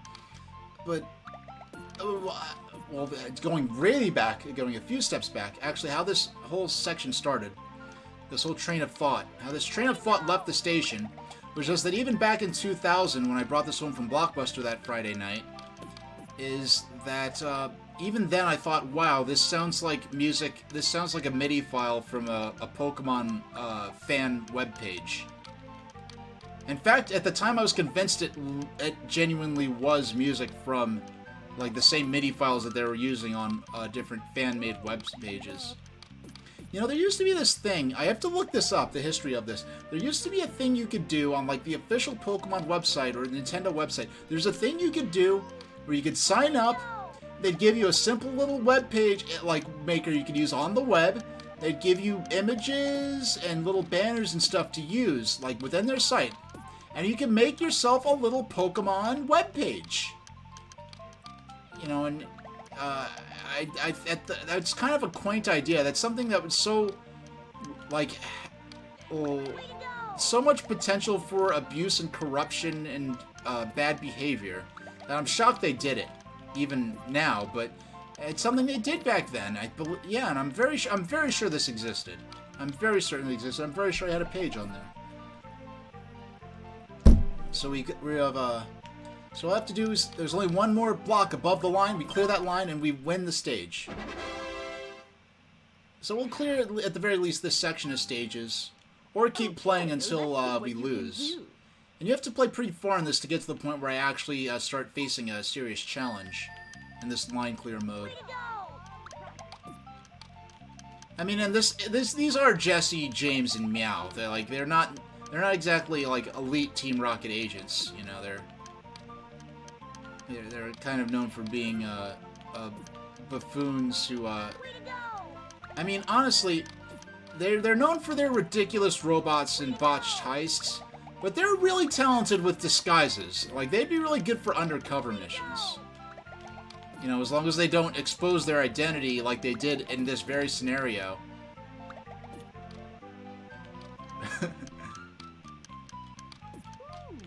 I mean, are they supposed to be, like, police officers here? I don't even know what they're trying to do. Like, is that some kind of salute they're doing? Like Jesse and James?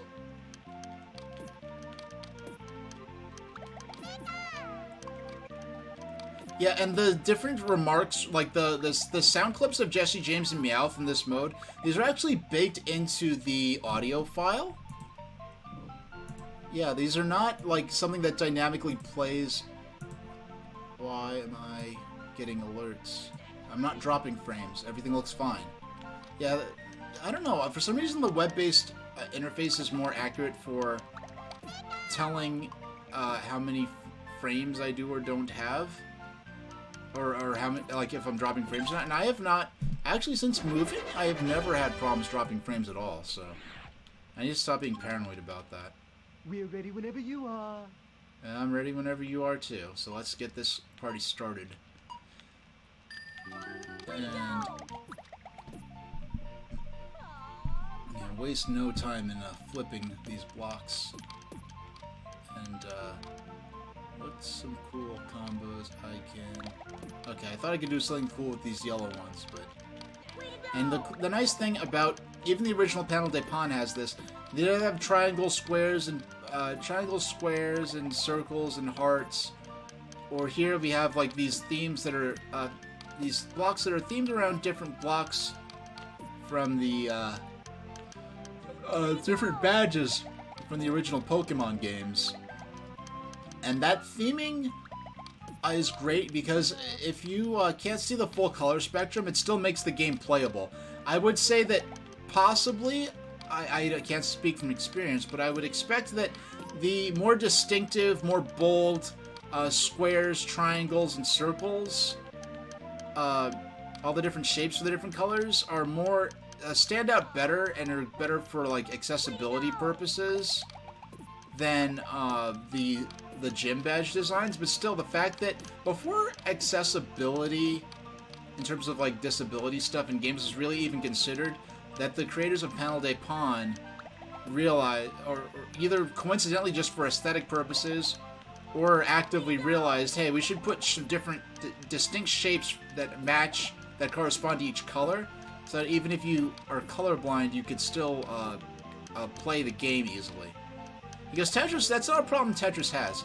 That's one of the funny things I think about, that's another element that happened to make Tetris Attack very easy to port to Game Boy, which was a monochrome system, only 4 shades of gray, or 4 shades of pea soup green if you're playing on an original model Game Boy. Because Dr. Mario was not a good fit for Game Boy. I never played the Game Boy version of Dr. Mario, but it's kind of like, yeah, you want to have Dr. Mario on Game Boy because, you know, Tetris was great on Game Boy. You have it, and you have Tetris being popular with a lot of casual gamers, people who typically would not otherwise have a game system or be considered gamers, were playing a lot of those early sports sim games and those puzzle games like Tetris.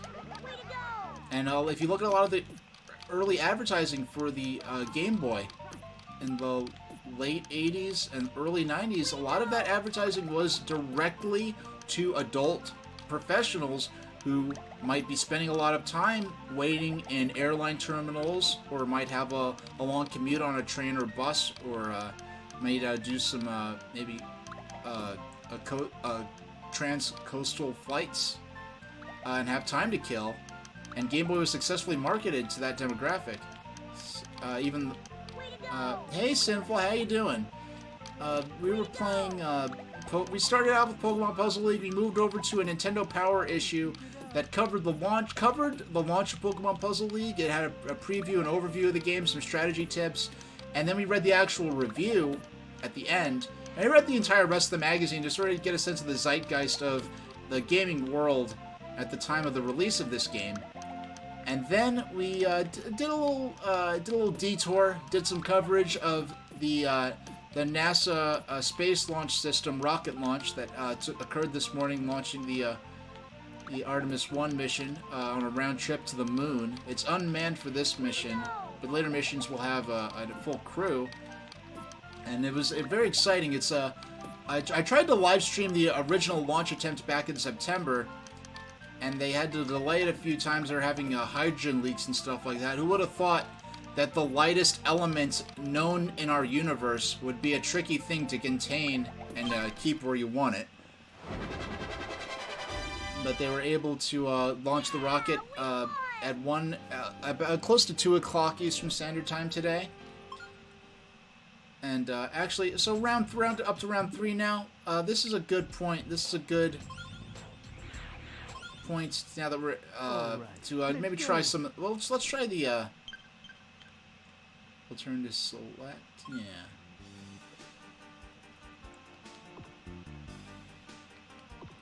Yeah. So we played the marathon mode. We played the spa service. We messed around in Mimic Mansion a little bit, but let's go into the single player campaign now. Yeah, we're gonna try an easy mode, and we're gonna. Well. Looks as if you've made it after all. Only true Pokemon trainers are allowed to compete in the Pokemon Puzzle League. And they try so hard to. I know I've said it repeatedly, but I commend the effort Intelligent Systems and the advertising team did in connecting the completely abstract activity of matching these tiles in a puzzle to Pokemon training and Pokemon battles. Let's see what you're made of. I challenge you. Yeah, how could we not start with Pikachu? Now, one thing they could have did, and this is something I read in the Game Explain review, which is really now we're actually playing against. This is simulating. We're playing through a story scenario. Yeah, we're going to.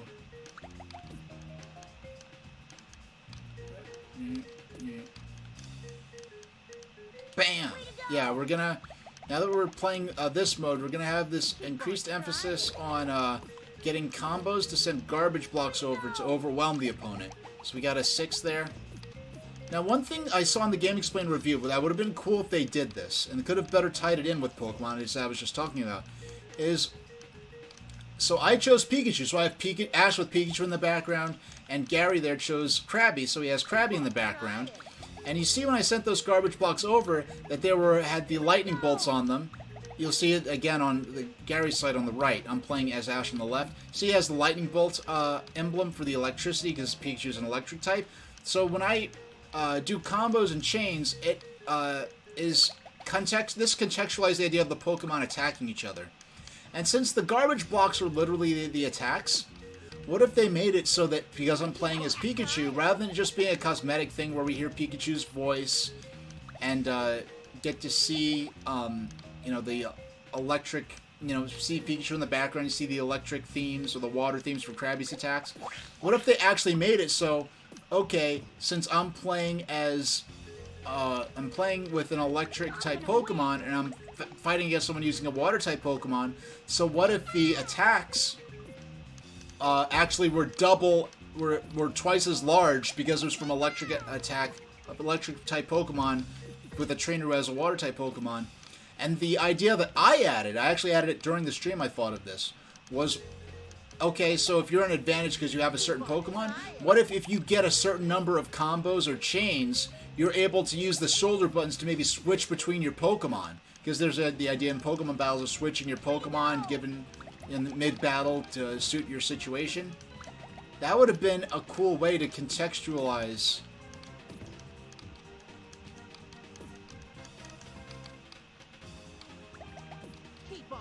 We're gonna use these gray attack Pokeball blocks to actually do the final blow against Gary here. Oh, he sent it. Oh, Gary might be able to. Oh no, he wasn't able to salvage this. Man, but some of those fights against Gary within the actual Pokemon games were pretty tough.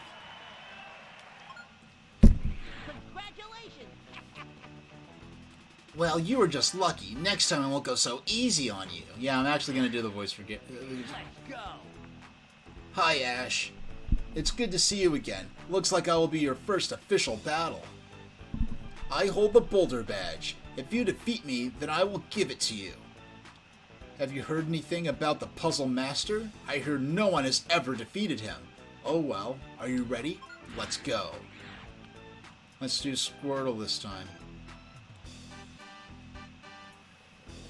Cereal Wars, you got your motorhome parked at the local ramen restaurant. You know, I need to find a ramen place in my new region. I haven't found one. I haven't found a ramen place. I didn't try looking for a ramen place, to be completely honest.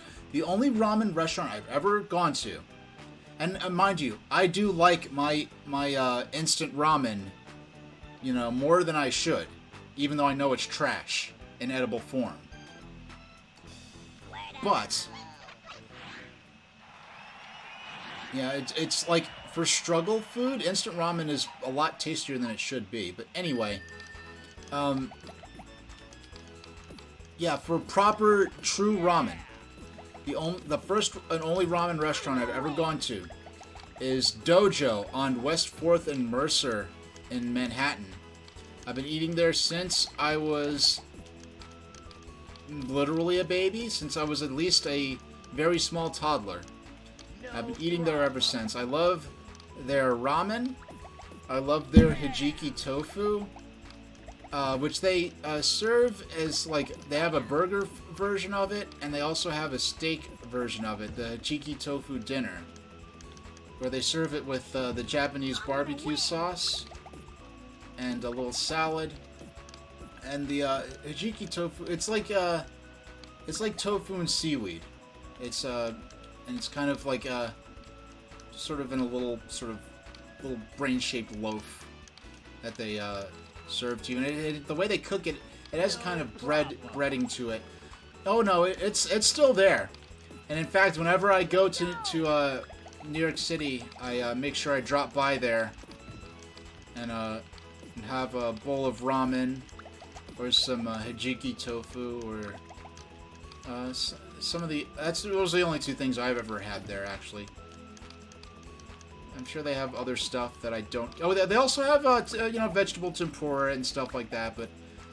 Like, that's... I don't know, like, any restaurant that serves the tofu the way they serve it at Dojo. And it's not, like, just, like, a vegetarian thing. It's just, like, a dish that they have. Like, that's why I grew up. I always thought of being weird of, like, hearing people who don't know anything about Japanese food or know what tofu is think of tofu as this weird meat substitute that, like, vegans came up with in the 80s or something like that. And it's not. It's just a food that's just been around. And I don't even... When's the last time I actually ate tofu? When's the last time I ate tofu? I can't think of the last time I ate tofu. It's been... Yeah, it's been... At least... not counting... I'm not counting tofurkey, which is like the sort of... the vegetarian roast, you know, they made as a substitute for... people wanting to have some kind of protein substitute for Thanksgiving. Are the employees all Japanese? A lot of them are, but it's New York City, so in New York City you're gonna get a mix of people, naturally. Oh, I defeated Brock, and I didn't even have to cheat by triggering the fire suppression sprinklers like Ash did in the anime. Congratulations, you've won the Boulder Badge. Boulder Badge awarded. Are you ready? Misty. Ash, I'm happy to see you. She doesn't look happy to see me. She looks like she wants to kick my butt and ask me when I'm gonna get paid back for a destroyed bicycle. Ash, I'm happy to see you. My water Pokemon are sure to help me win the Pokemon Puzzle League. I have the Cascade Badge. If you really want it, then you'll have to beat me. Are you ready? Let's go with Bulbasaur.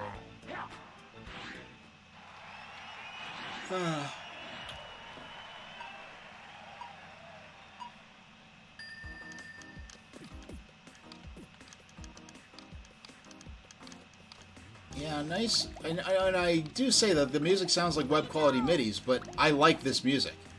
I haven't done so in years, but like when I was playing Backgammon, I was using the Pokemon Puzzle League soundtrack as the backdrop.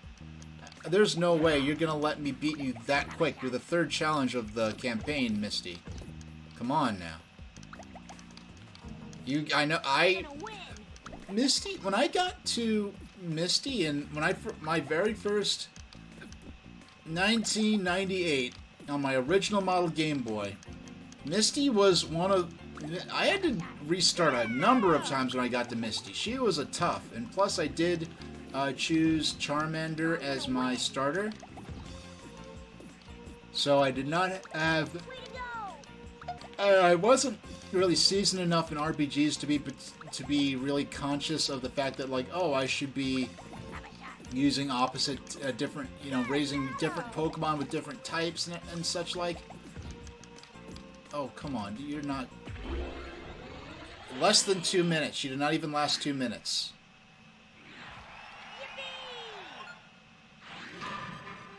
Yeah, so not counting Tofurky, which I don't count as... I mean, it was made decades ago when... Now they have techniques that can come much closer to simulating the taste and texture of meat. But Tofurky, I don't like Tofurky because it tastes like turkey. It doesn't. I like Tofurky because I like bread. And Tofurky is like if you had a magic wand and you used it to transform a loaf of bread into an animal, and then you killed and cooked that animal. That is what Tofurky is like. And I happen to like bread a lot. So, and plus it comes with really good gravy. They sell the Tofurky brand gravy separate from the... You could get the kit that has like a little cake, a little chocolate cake. Well, what do we have here? It looks like a little baby. Hey, baby. Do you think you have the courage to try and take my Thunder Badge? Ha! A little baby like you can't defeat me. I'll put this baby to rest. Then I will challenge the Puzzle Master. Ready when you are.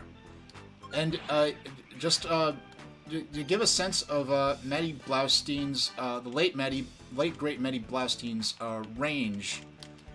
Maddie Blaustein voiced Lieutenant Surge and Team Rocket's Meowth. All right, and if you want to get someone from Long Island upset, you talk about Long Island, and this will connect back to Maddie Blaustein. Will I be? If I visit some family members, I will get a Tofurky roast because my grandmother is so amused and delighted by the fact of Tofurky's existence that the times when I'm blessed to be able to share Thanksgiving with her, and I probably am going to go visit her for Thanksgiving. It's a bit of a journey, but it's more than worth it. She's so amused and delighted by the novelty of it and the uniqueness of it and the fact that I'm enjoying Thanksgiving with everyone else in my own way that I will come and I'll get a Tofurky and let her roast it in orange juice for me, which is how we traditionally make or prepare ours. Now, But I personally, like, if I was by myself, I probably wouldn't bother getting one. If I was doing Thanksgiving myself like I have in years past, even before COVID, just, you know, alone in my apartment, I probably wouldn't get one. But it amuses my dear grandmother so much that I will probably get one if I do go to visit her and eat Thanksgiving with her. But for me, like, I have no brand loyalty to it. Like, I don't care. Like, I like the gravy that comes with the Tofurky meal kit. It comes with, like, the roast, which has the stuffing in the center of it, sort of like the bubblegum center of a Tootsie Pop. No, excuse me, the bubblegum center of a Blow Pop, or the Tootsie Roll center of a Tootsie Pop. I confused my, candy core, my stuffed, lollipops. I confused them a bit for a second there. Yeah, how do you like that, Lieutenant Surge?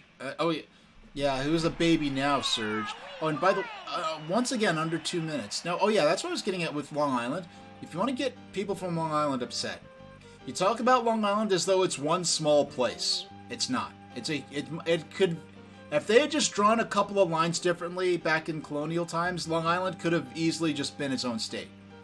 But yeah, so the point is they're huge. They're all kinds of different areas and regions of Long Island. People will live in Long Island for decades and just go to a whole part of the island that they've never been to before and see new towns and stuff like that and find out like, oh wow, this town has its own like MTA? What's going on here? It has its own bus service? Like, that's separate from like the county bus service? But, so if you talk about Long Island like it's one small place, you'll get them upset. But if someone famous or accomplished or well-known is from Long Island, you could be living in, like, 5 towns, and someone from Montauk will be like, oh yeah, if they know someone famous who's from 5 towns, and they're from Montauk, they'll be like, which is, like, nearly close, well over the better part of 100 miles away. And be like, oh yeah, like, they're from Long Island, I'm from Long Island, yeah. And that's kind of how... And then what made me think of that is the fact that Maddie Blaustein was from Long Island. Hey, Erica, are you gonna battle me even though I'm a guy? Because there's this whole sexist thing in the... Well, they kind of touched on the games a little bit. The point where they actually had to tone it down when they did Heart Gold, Soul Silver, the remakes.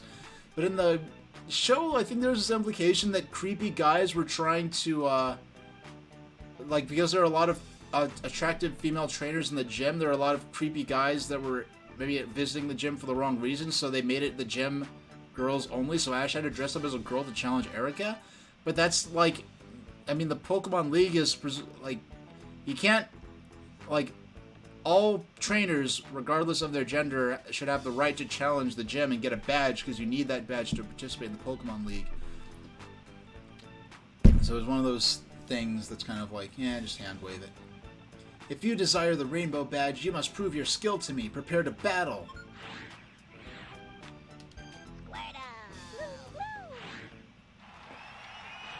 I have all the Pokemon sound effects from the games. I mean, from the show. Oh, my goodness. I did not mean to do that.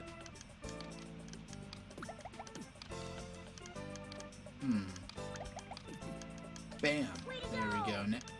Game time started. Yeah, now... Yeah, that was a quote from Backstroke of the West. If you don't know what Backstroke of the West is, I strongly advise you to go to archive.org or YouTube. Sometimes it's up on YouTube. They take it down, but look up Backstroke of the West on archive.org. Backstroke of the West dub. You're going to want to watch the dubbed version of Backstroke of the West. I mean, I am playing on easy mode. I'm going to gradually move on to the harder modes as I prove my mettle in these easier modes.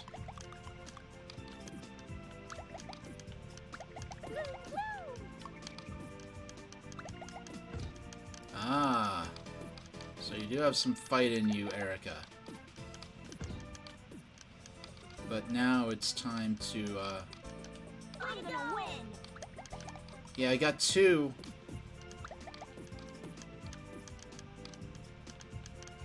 Oh, I have an attack trio right here. These gray blocks are specifically for attacking the enemy. Yeah, if you can build a big combo with those, you can attack for a bigger equivalent. And we... Man, each of these fights have been under 2 minutes.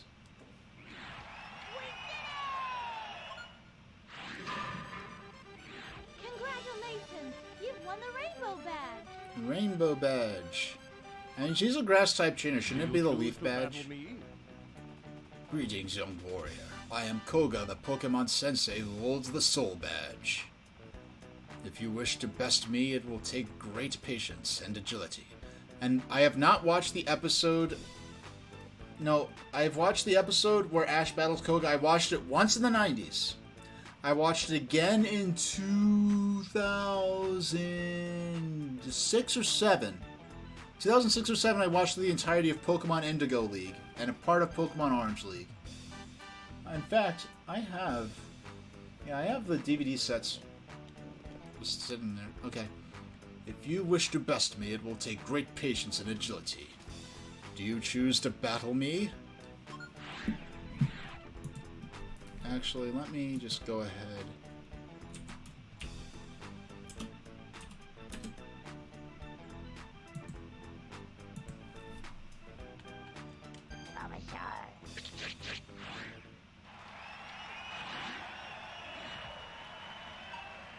Yeah.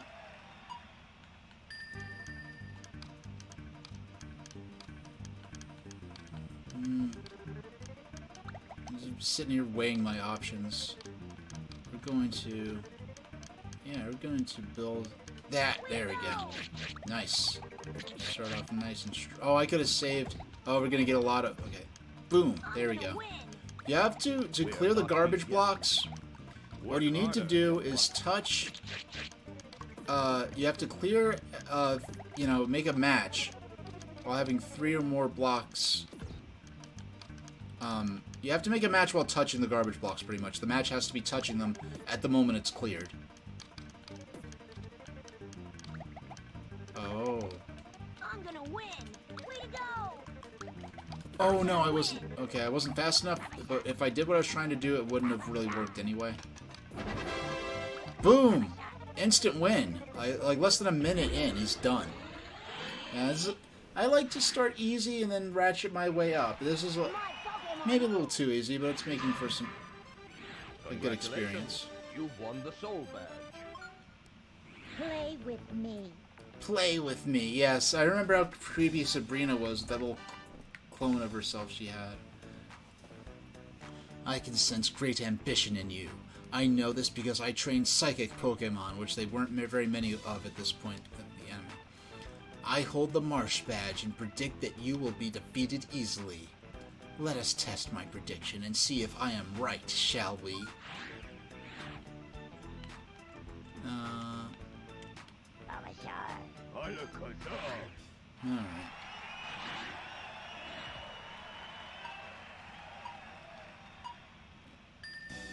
I mean, Sabrina looks like she should be in a... She dresses like she should be in a marching band. You know, it's funny, when I played Gen 1, when I originally played Pokemon, somehow in the course of my gameplay, there we go. That's what we like to see. The way my journey unfolded. I told you so. Somehow it came to be that I actually fought Koga. No, actually, I just thought of that. Wait, Wait, I fought Koga before Sabrina. In the game, isn't the intended path of progression to fight Sabrina to fight Koga? Aren't you supposed to fight Sabrina before Koga? I know you can physically reach... If you know what to do, you could reach Saffron City before you can reach Koga. It was in Fuchsia City, if I remember correctly. The same city as the Safari Zone. But if I... Yeah, I think some way... Yeah, somehow I did not find the Silph building at the earliest point. I was playing around for a while before I realized, oh, there's a town in the center of the map I haven't gotten to yet. And somehow coincidentally ended up stumbling into giving the guard a drink in order to get into Saffron City. And it's funny because as a kid, I always considered Celadon City like the big capital of Kanto. I told you so. But actually, yeah, Pewter, what is it? I don't remember these names. I haven't said these names offhand constantly in a long time. Yeah, Celadon is bigger because it had the big department store, and it just felt more exciting to me. Whereas, what's the city? Celadon? No, Fuchsia. There's Celadon. What is the city in the center of Viridian City? Why is the name? Sabrina Gym. Saffron City. Okay, well, I don't know why the name escaped me. Congratulations, you've won the Marsh Badge. Okay. We might end up finishing... If we finish easy mode tonight, I'm going to call the stream there earlier than I otherwise would have. We're still in the back... We're deep into the back half of the stream either way. Then I will give you my Volcano Badge. I warn you now, when you play me, you may get a little hot under the collar. I'm red hot and ready. Now here's... I feel like they completely reinvented... Compared to this depiction in the games, in the like Pokemon Red and Blue, and his depiction in the trading card game, they practically completely reinvented this character for the anime. And then there are different versions of this anime version, because I remember this version, and there's also like a hippie-looking version, whereas in the games he always reminded me of Colonel Sanders. Yeah, let's go with Pikachu.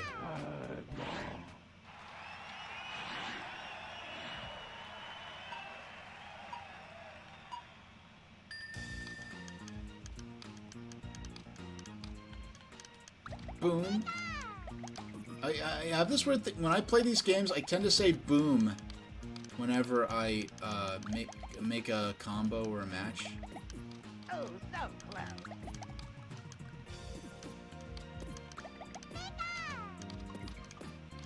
Yeah, okay.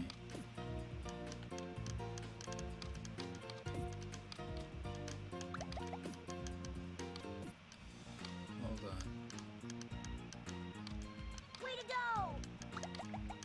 No, wasn't able to set it up in time. There we go.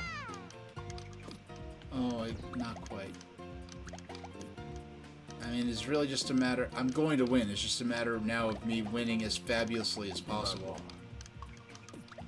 Oh, looks like he's actually going to be able to salvage it at least a little bit. And he won't survive this one. And he is out. Oh. Counted my chicken a little early there, but it still happened. Win. Push any button. Congratulations, you've won the Volcano Badge. Volcano Badge. Let's get going. Hey Ash, Hey Ash, you are really making quite a buzz. Some claim that you may even be eligible to challenge the Puzzle Master. Doesn't that sound exciting? You sound so the writing is so friendly, but his little character portrait, he looks pissed. Before you move on to the final puzzle badge, would you like to challenge me? I think you'll find that I'm also a puzzle expert. So, what do you say? Let's get going. Oh, I was hoping he'd choose Meryl. But Scyther's cool. Scizor is cooler than Scyther, though.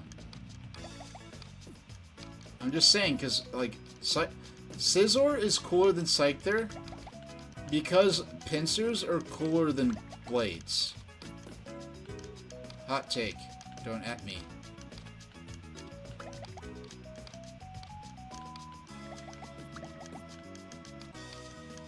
This track I don't even remember from the anime. Oh, man. Yeah, I have no clue what... Even at the... yeah, even back when I was neck deep in the anime, you know, in the height of Pokemania, I do not remember.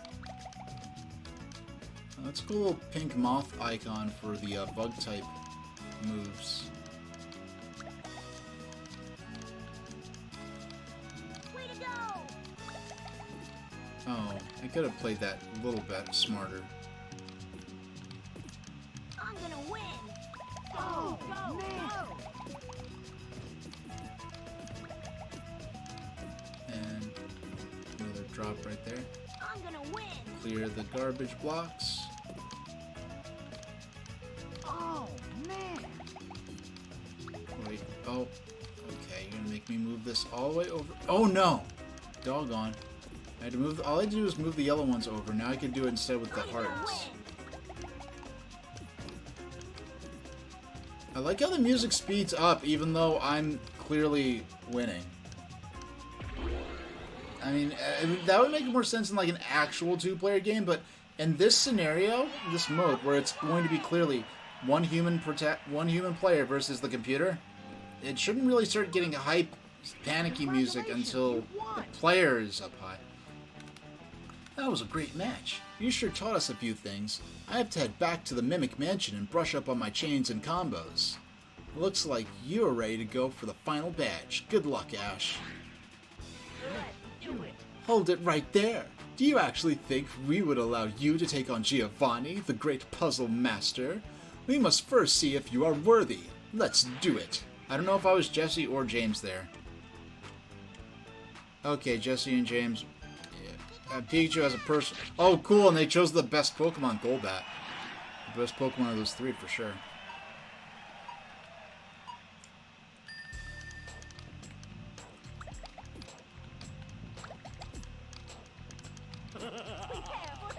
Way to go!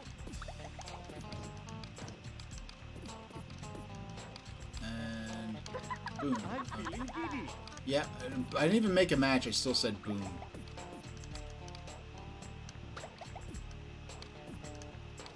And we can clear this garbage block and make a combo at the same time. Giovanni's in deep, deep trouble if you are acting as his bodyguards to protect. I mean, yeah, you're there. You're here to protect Giovanni, but who's gonna protect you from me? I'm feeling giddy.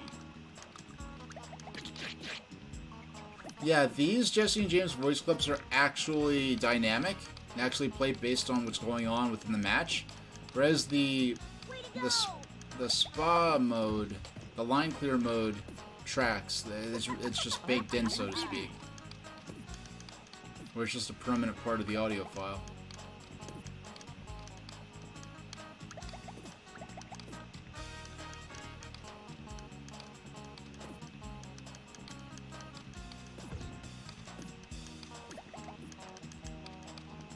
I'm gonna win! And let's attack. Way to go! That'll do it.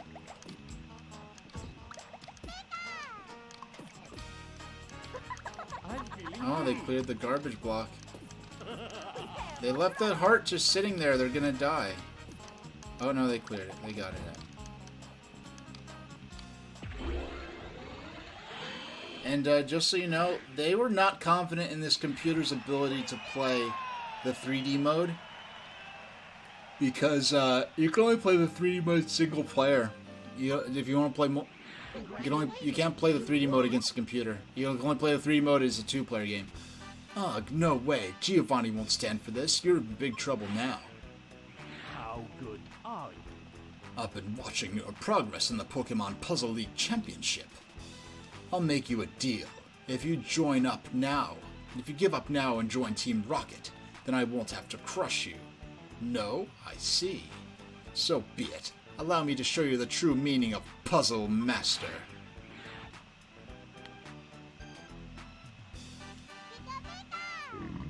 Okay, I was hoping for Sandslash, but Nidoking isn't bad.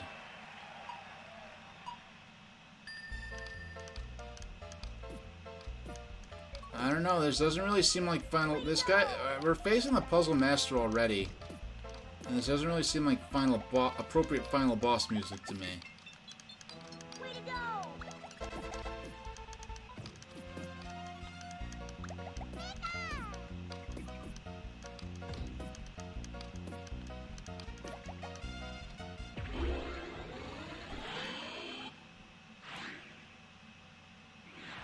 My Pokemon rule! Did you inherit this position, Giovanni? You're supposed.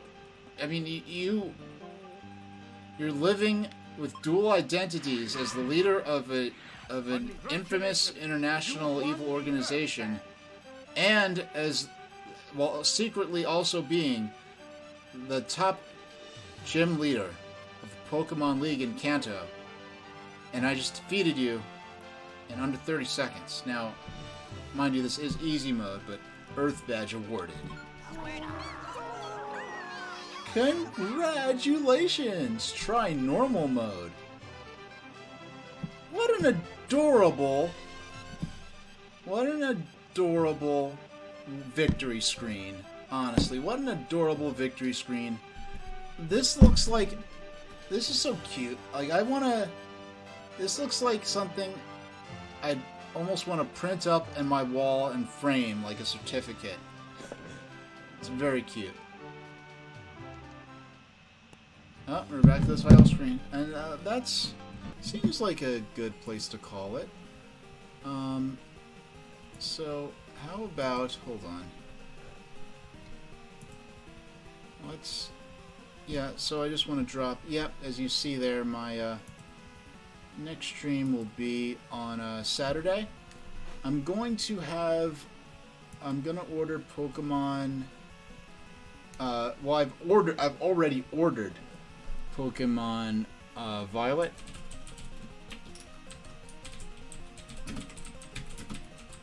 Just want to see who else might be playing Pokemon Puzzle League. All right, so it's nice that I appear in the. No one else is live with Pokemon Puzzle League. Usually so at least one other person's live with Pokemon Puzzle League.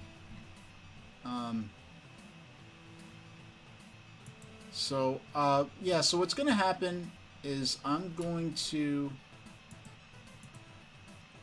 go ahead and cross my fingers that my delivery doesn't get canceled due to low stock, or that there's not complications at the last minute that prevent them from delivering it in time for the stream to start. If not, if I get word that the delivery's canceled or something, or delayed or something like that, what I'm gonna have to do is pretty much, I don't know what I'll do. I'll probably have to go on a pilgrimage to different GameStops and Targets and Walmarts and Best Buys trying to find a copy before the stream starts. But if we go ahead with the delivery, if that's still on the table, then I am going to, but it's not delivered yet, then I'm just going to play Pokemon Puzzle League till the game arrives. And if you look on my About section, you can see the rest of my lineup. Playing a lot of Pokemon Violet, and a lot of watch parties of Pokemon movies coming up. I'm mostly going to do watch parties of other movies. Yeah, so Azurus, fingers crossed for Friday. I think I'm just going to end it there without a raid, since I didn't see anyone else playing Pokemon Puzzle League. So I will see you all next time, and thank you from the bottom of my heart very much for watching.